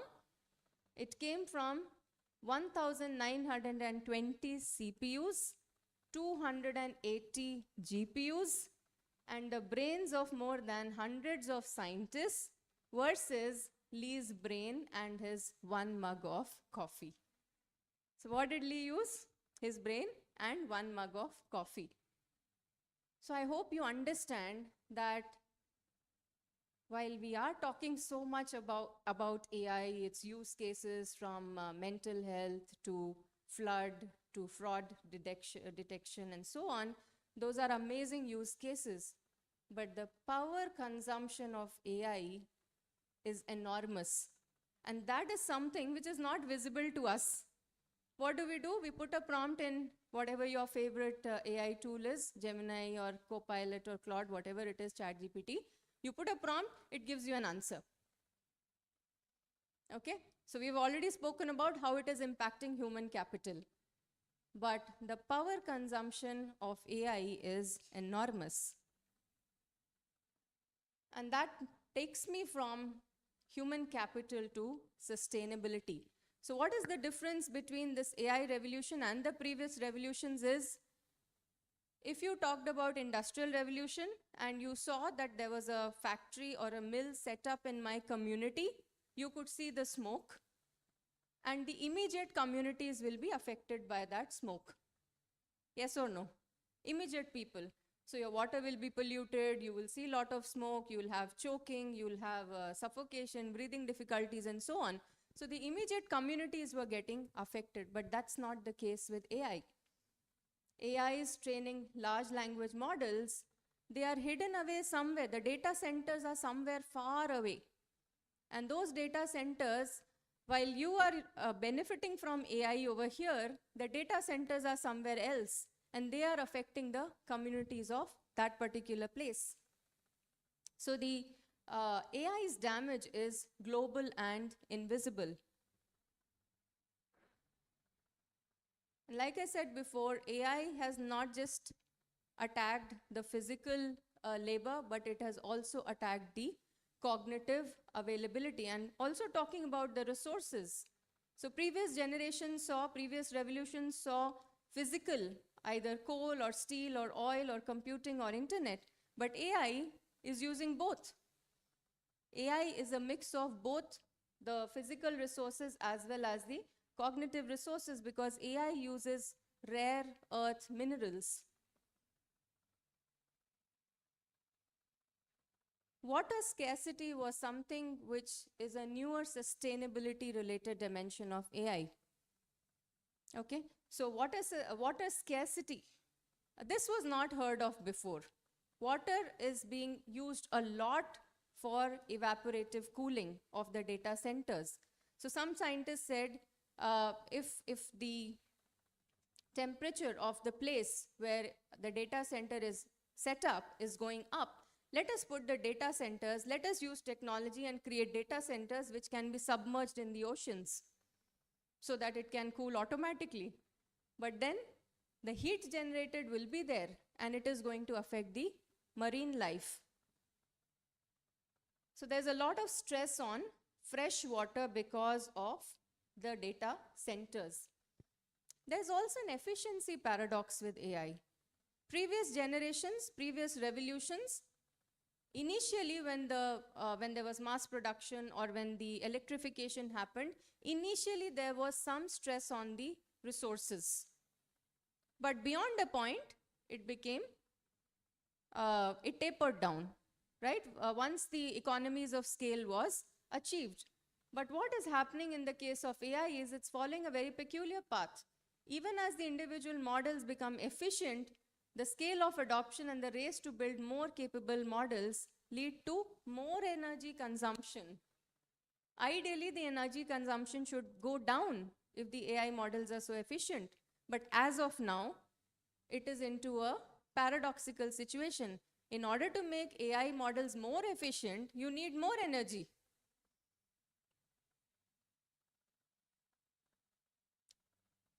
Again, similar to the last point that I used for human capital, the previous revolutions created new industries, but AI may concentrate them. Because again, there are only large players who can afford the rich amount of investment in the capital. So these are some of the findings I have picked from an article published by the Harvard Business Review in 2024. The title is Uneven Distribution of AI's Environmental Impact. So these are some of the data I'm presenting for you. Thousands of megawatt hours of electricity consumed in training a single large AI model, plus hundreds of tons of carbon emitted. This is huge. We are only talking about how much of carbon footprints we are leaving behind, how can we plant one tree so that we are able to contribute to the environment, contribute to sustainability. But thousands and hundreds of tons of carbon emissions are being done by training one AI model. AI's global energy demand will exceed. This article was published in 2024. Now we are 2 years away. So the annual electricity consumption of a country, Belgium. Data centers use enormous volumes of water to cool the servers, which is greater than the entire annual water usage of a country called Denmark. Communities that host the data centers are most often the lower income, politically weak communities. And look at the brunt they are bearing. 70% of water scarcity burden in the communities which are often in the lower income group. So they said follow the sun scheduling. We'll follow the sun. So whenever you have sun, we'll have solar powered things so that we can reduce the carbon emission. But the more you use sun, this is the paradox. The more you use sun, you need more amount of water to cool the data centers. And I'm sure you're all aware of SDGs, Sustainable Development Goals. Yeah? So we are talking separately about this. Water separate, carbon footprint separate. But let's understand that both of these things are related when we are talking about AI. So we cannot just think of a single carbon metric. I recently went to Denmark to Academy of Management conference, and they did one thing beautifully. They told us, bring your own bottle. Bring your own bottle. And I didn't understand that. Of course, very simple thing. If I carry my own water bottle, I can refill it whenever I need water. But when I reached over there, I realized that on their water cooler, they had paper cups. Of course, now everybody has gone away from plastic cups, so paper cups. But it doesn't stop over there. The moment I press fill my water bottle button, I get a number over there. I get a display. And it shows me, and this is a beautiful demonstration. Otherwise, we only talk about plant a tree and reduce carbon dioxide. But we don't understand the parameters or how is it happening. But I tried this. I filled a water cup. It showed me how much of carbon I have contributed to the environment. It gave me a number. And when I filled my water bottle, it showed me how much of carbon I have saved from emitting into the environment. So that single paper cup, I was able to see the difference in the carbon metrics. But when it comes to AI, we just do not have to look about a single metric carbon, but it is a multi-dimensional environmental accounting that we need to look at. Also, like I said, there is intensive mining for rare earth metals leading to soil and water contamination. And also the lifespan of, we all know, our electronic products.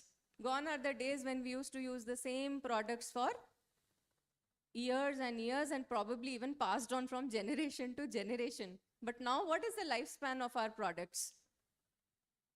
Couple of months, years maximum. So it is all contributing to a lot of e-waste. Okay. Um, a single query that you put on an AI model uses 10x the energy on a search engine. So forget AI, which has become commonplace in the past 4 years. Before that, all of us used to use Google search, right? Now by default, even if I want to use Google search, Gemini pops up. I don't want to use Gemini, but for even a single thing, simple query, Gemini comes into play. So please remember the next time you are using AI, and the facts that I'm presenting to you is largely to use AI responsibly, as Vivek sir's last slide spoke about, is to use AI responsibly and not just for fun, okay? Because every time you're using AI, it is using 10 times more energy as compared to a simple Google search. How many of you have used AI? Let's say they're all students, right? Okay. You fall ill, assuming that you truly fall ill. Yeah, you'll always apply for something called as medical leave. Yes? So my assumption is you truly fell ill and you want to apply for a medical leave. You had high fever and you were not able to inform your faculty or your dean on that particular day, and you've lost attendance for 3 or 4 subjects that had happened that day.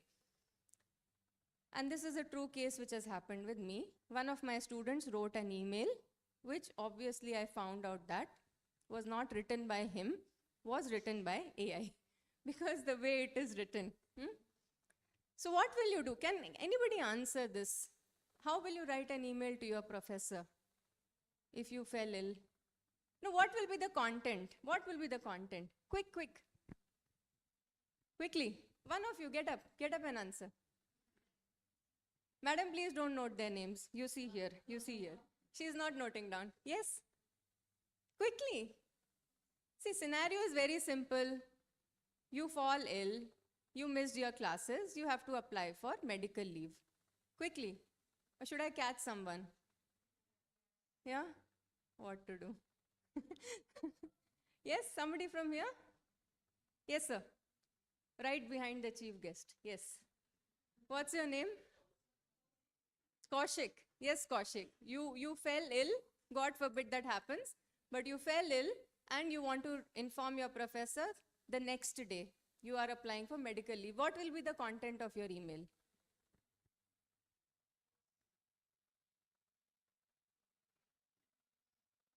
Hey, with I was sick, will you get medical leave? Yes? Quickly, Kaushik. You are suffering from fever, okay? Shh. Yes, please help him. Yes, you. Yes. You have a red notebook, right? Yes, you. What's your name? Huh? Cynthia. Yes, Cynthia. I was sick. I had fever. Huh? I am not able to attend the class. Due to? For 3 days? Okay. Now, you look at this stuff which we have created. Is it good enough to send to a professor? One sentence, two words that you said. You will not send a mail like this to your professor, right? Sit down. Thank you. So what do? You put a few words into whatever your favorite tool is, and it will create a beautiful email. Yes or no? Now, for a medical leave, your email would be, say, about 100 words. Yes? It will be about 100 words. Now, please remember, every time you are using an AI model for a simple task like create a nice email, Cynthia, pay attention here. So, every time you are using AI to create a simple email, which you could have written yourself had you applied your brain. You have it, right? If you applied your brain, you could have written a simple email, but you used an AI model for that. Every time you are using AI to generate 100 words, you are you are wasting half a liter of water. Half a liter of water you are wasting. So much of water. Every time you are using AI for a simple task like this, you are wasting half a liter of water. And the same amount could have been used to power a rural home for 30 minutes.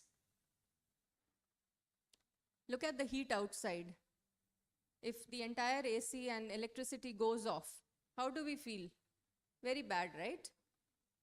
But because you have used AI to generate a 100 words email, you are depriving a rural home for electricity for 30 minutes and you have wasted half a liter of water. So imagine there are about 100 people in this room who use AI for a simple task. Hi Claude, I'm feeling bored. Tell me a joke. Yes? Can you describe how a sunset looks like to me?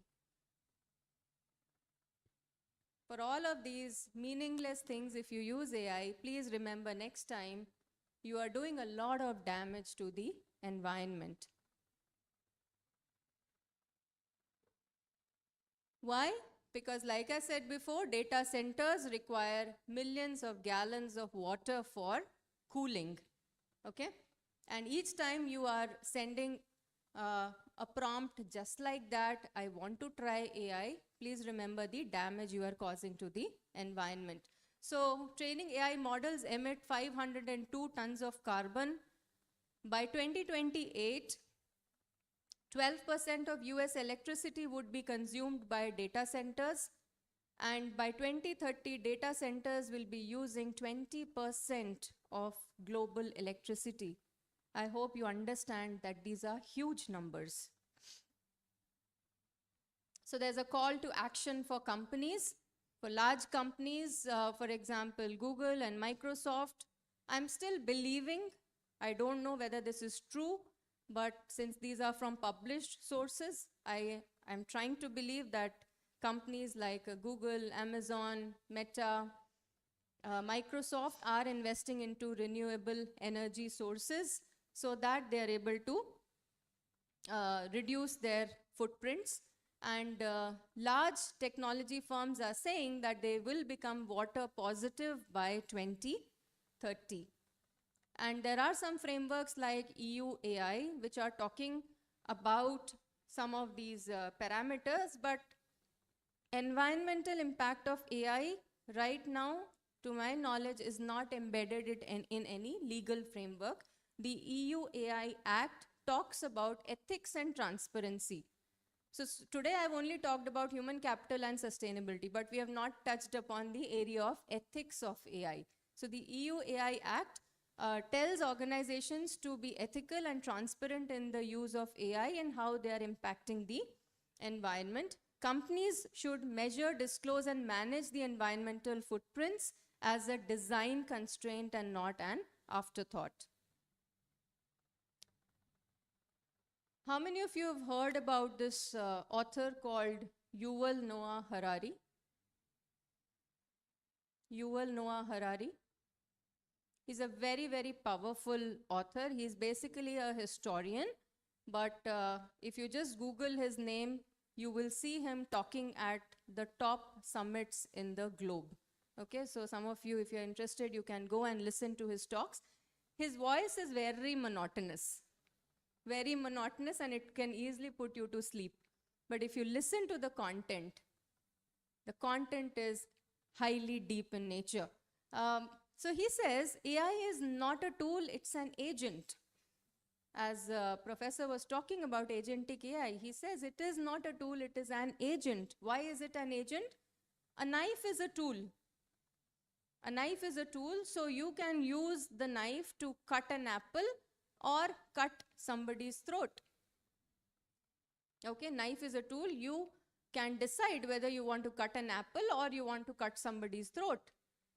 But with the advent of AI, AI will decide to what use the knife goes, whether it is to cut an apple or to cut somebody's throat. Now that is highly dangerous in nature. And I'm very sure if you are following about the usage of AI in defense, there's tremendous good use of AI in defense, but there's also bad use of AI. So AI as an agent will decide itself as to what it wants to do.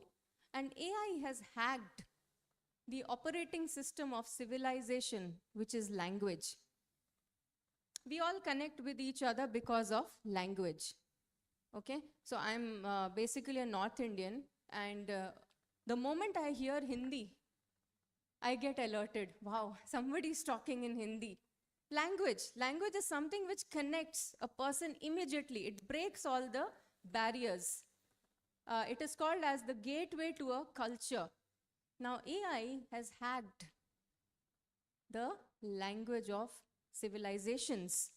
Okay, it has become so powerful that it has the ability not just to master any language, but also to manipulate and create newer data and newer insights.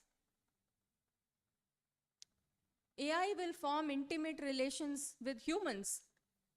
I think some of you would have seen, I saw this movie long time back. I don't even remember the name, and maybe I could have asked AI for that name of that movie, where this person develops a very, very close relationship with a person, only to find out later that the other person was not a human being, but an AI tool, an AI agent. Okay? Why? Because human beings, the moment she doesn't like me, she says that, either in her behavior or in the way she talks to me. She tells, I get signals. But what does AI do? AI will tell you what you like to hear. AI tells you what you want to hear. Okay? So it has the ability or the capability to develop very, very close relationships with people. Data as unprecedented power for manipulation. So when I was preparing this slide, I was thinking sometime back we used to say data is oil. Oil is really very expensive nowadays.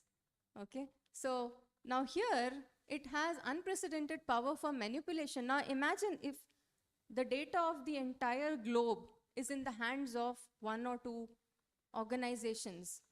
To what extent organization, government, institution, whatever it is, to what extent they will have power to manipulate the entire world. AI could make finance, law, governance incomprehensible. Why? Now for any simple thing, we are just going to AI and asking, which means as future scholars, as future leaders, as Sir was also saying, we used to read a lot of books. You don't have the basics. Because you just put a prompt on AI, you get a quick answer. You are not exploring. And due to this lack of exploration, due to this lack of reading, due to this lack of comprehending and using your higher order thinking skills, the basics are not understood well. So tomorrow, if somebody talks to you about high level of finance or high level of law, high level of governance, you will have no other choice but to say yes to what the AI tool is telling you. Because it would have created a system, a structure such that all of these very, very important pillars of governance will become incomprehensible. Not just for common people, even for policymakers, which will lead to a political and social crisis. So I'm not advocating over here all the negativities related to AI. Please understand that. What I'm saying is use AI mindfully. We all need what is the information diet. We all know what is good for our body, what we should consume. Likewise, when you are taking any information from AI, use it mindfully. Consume only what is required. for your brain. Don't take everything that AI is giving you. So, of course, I think promises of AI for humanity, Professor Vivek has beautifully spoken about. AI can help solve climate and energy crisis, healthcare and education, which is inaccessible for people in the low income countries, becomes very much accessible because of AI. AI is genuinely creative, new music and art forms. I'm sure you have tried Ghibli art and so on. Yeah, and created music also with the use of AI. AI as a therapist and emotional support is also doing very well. Energy efficiency. So this is a use case where the energy consumption by skyscrapers was reduced by 15% because of the usage of AI. AI is also very helpful when it comes to agriculture. In precision agriculture, what is the amount of humidity required by the soil, what are the pesticides needed, which are the crops where you should spray a particular kind of pesticide and so on. So there also it is helping a lot, and environmental monitoring. So I think a lot of use cases Professor Vivek has already spoken about. So AI is definitely having a very promising future. This is the last portion of my talk. How are we doing on the time? Okay, I have five more minutes, right? I think this is important because all of you in the audience, most of you belong to the Gen Z. Yes, Gen Z, most of you? Okay. You are truly AI native generation, and you have the ability to use AI as compared to the previous generations very quickly. You have that the dexterity to use AI for productive tasks. But it also comes with a paradox. The more you use AI without using your brain, it is definitely going to have detrimental impacts in the long run. So the challenge, I think, for your generation is to develop a balanced approach to treat AI as a tool for enhancement and not as a replacement for human judgment. So with the use of AI, your generation is able to attain productivity, efficiency, creativity, lot of content creation, beautiful content creation you are doing because of the use of AI. Learning has become accessible. Generation entrepreneur, I think during my time, if I were to develop a website, I had to go through a whole course running into several months and probably a year to understand how to design a good website, which now I think you can do within 5 to 10 minutes. Okay, so if you want to become an entrepreneur, you don't really have to do all of that groundwork, which we had to do. But the problem over here is also, if I built a website, I would know where the loophole is. But in this case, because you have used another agent to create a website, it is sometimes difficult to find out the loopholes. So the cons of AI is it is leading to cognitive atrophy and critical thinking erosion. Now, if you are to survive and thrive in the era of AI, you definitely need some of the logical thinking skills, critical thinking abilities, and so on. But because of use of AI, somewhere that is getting eroded. AI shame and anxiety. Many a times you use AI, but you don't claim, you don't reveal, you don't declare that you have used AI. Mental health risks and social withdrawal. So most of the times, what do each one of us do? We just take our cell phones and we sit separately. Gone are the days when you used to look for a social circle or a network, talk to people and so on, right? So especially this is seen in your generation. Misinformation and inaccuracy.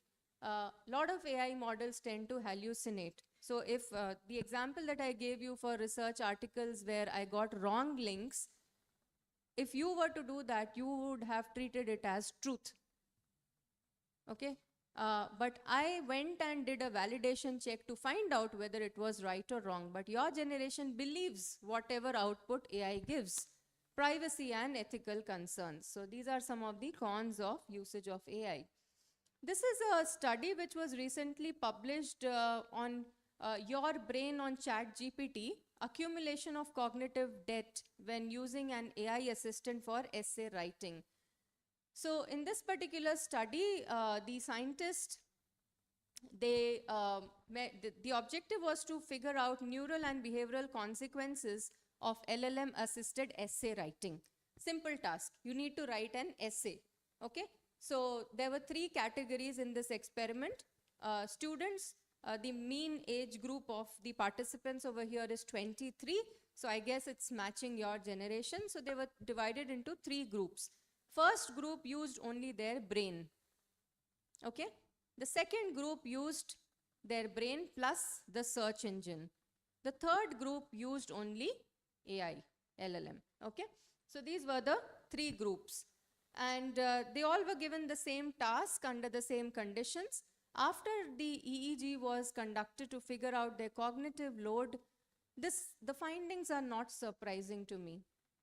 These were the findings. The brain-only group demonstrated strongest productivity, most distributed networks. As Sir was mentioning, they have actually measured the brain activities when they publish these findings. Higher memory recall and activation of different parts of the brains. The set of users who only use search engine, they showed moderate engagement.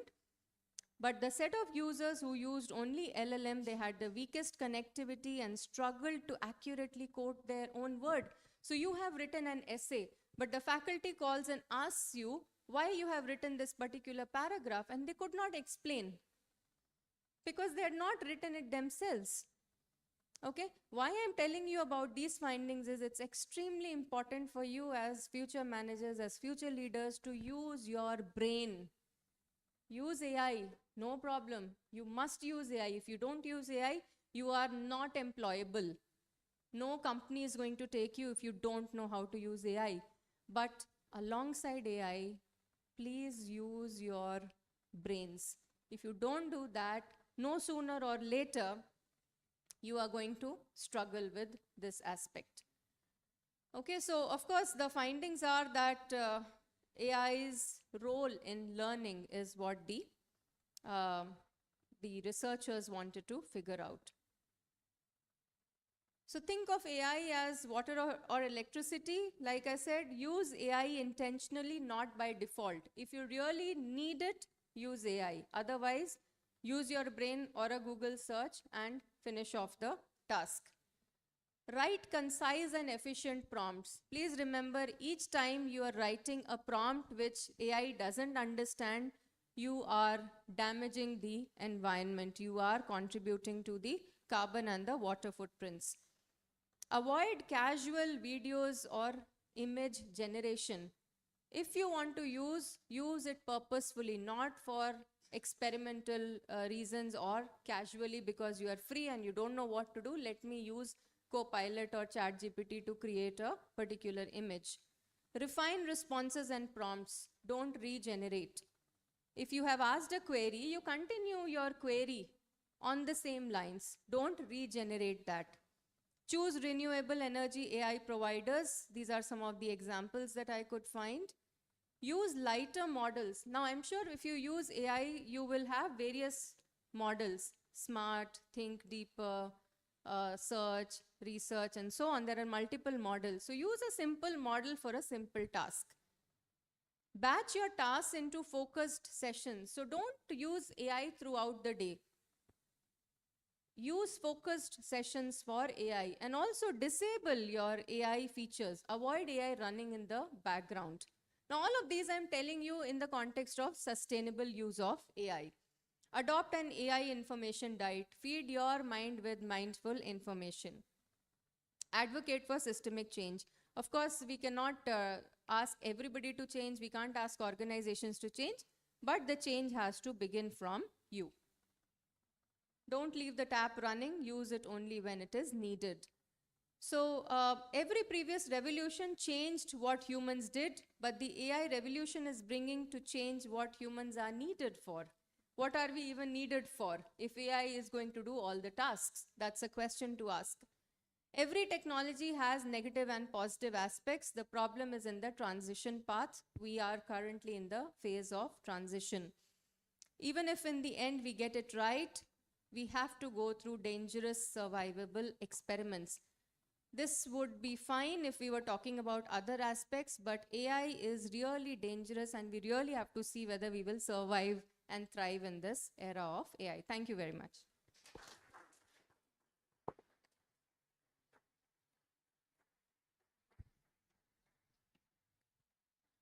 Thank you for the wonderful address, ma'am. Your expertise in HR and human capital management has given us a fresh and forward-looking perspective. Our session's chair, Dr. Papurajan, Dean, St. Joseph Institute of Management, Trichy, is here. I now invite Dr. S. Anjali Daisy, Associate Professor of Jnanam School of Business, to felicitate him.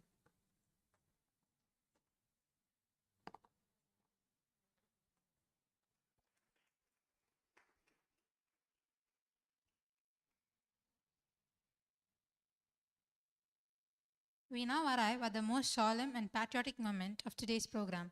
Our national anthem is a declaration of our unity, our pride, and our undying love for this great nation. Let us sing it with the devotion and patriotism it deserves.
Thank you everyone on behalf of Jnanam School of Business and the entire organizing team.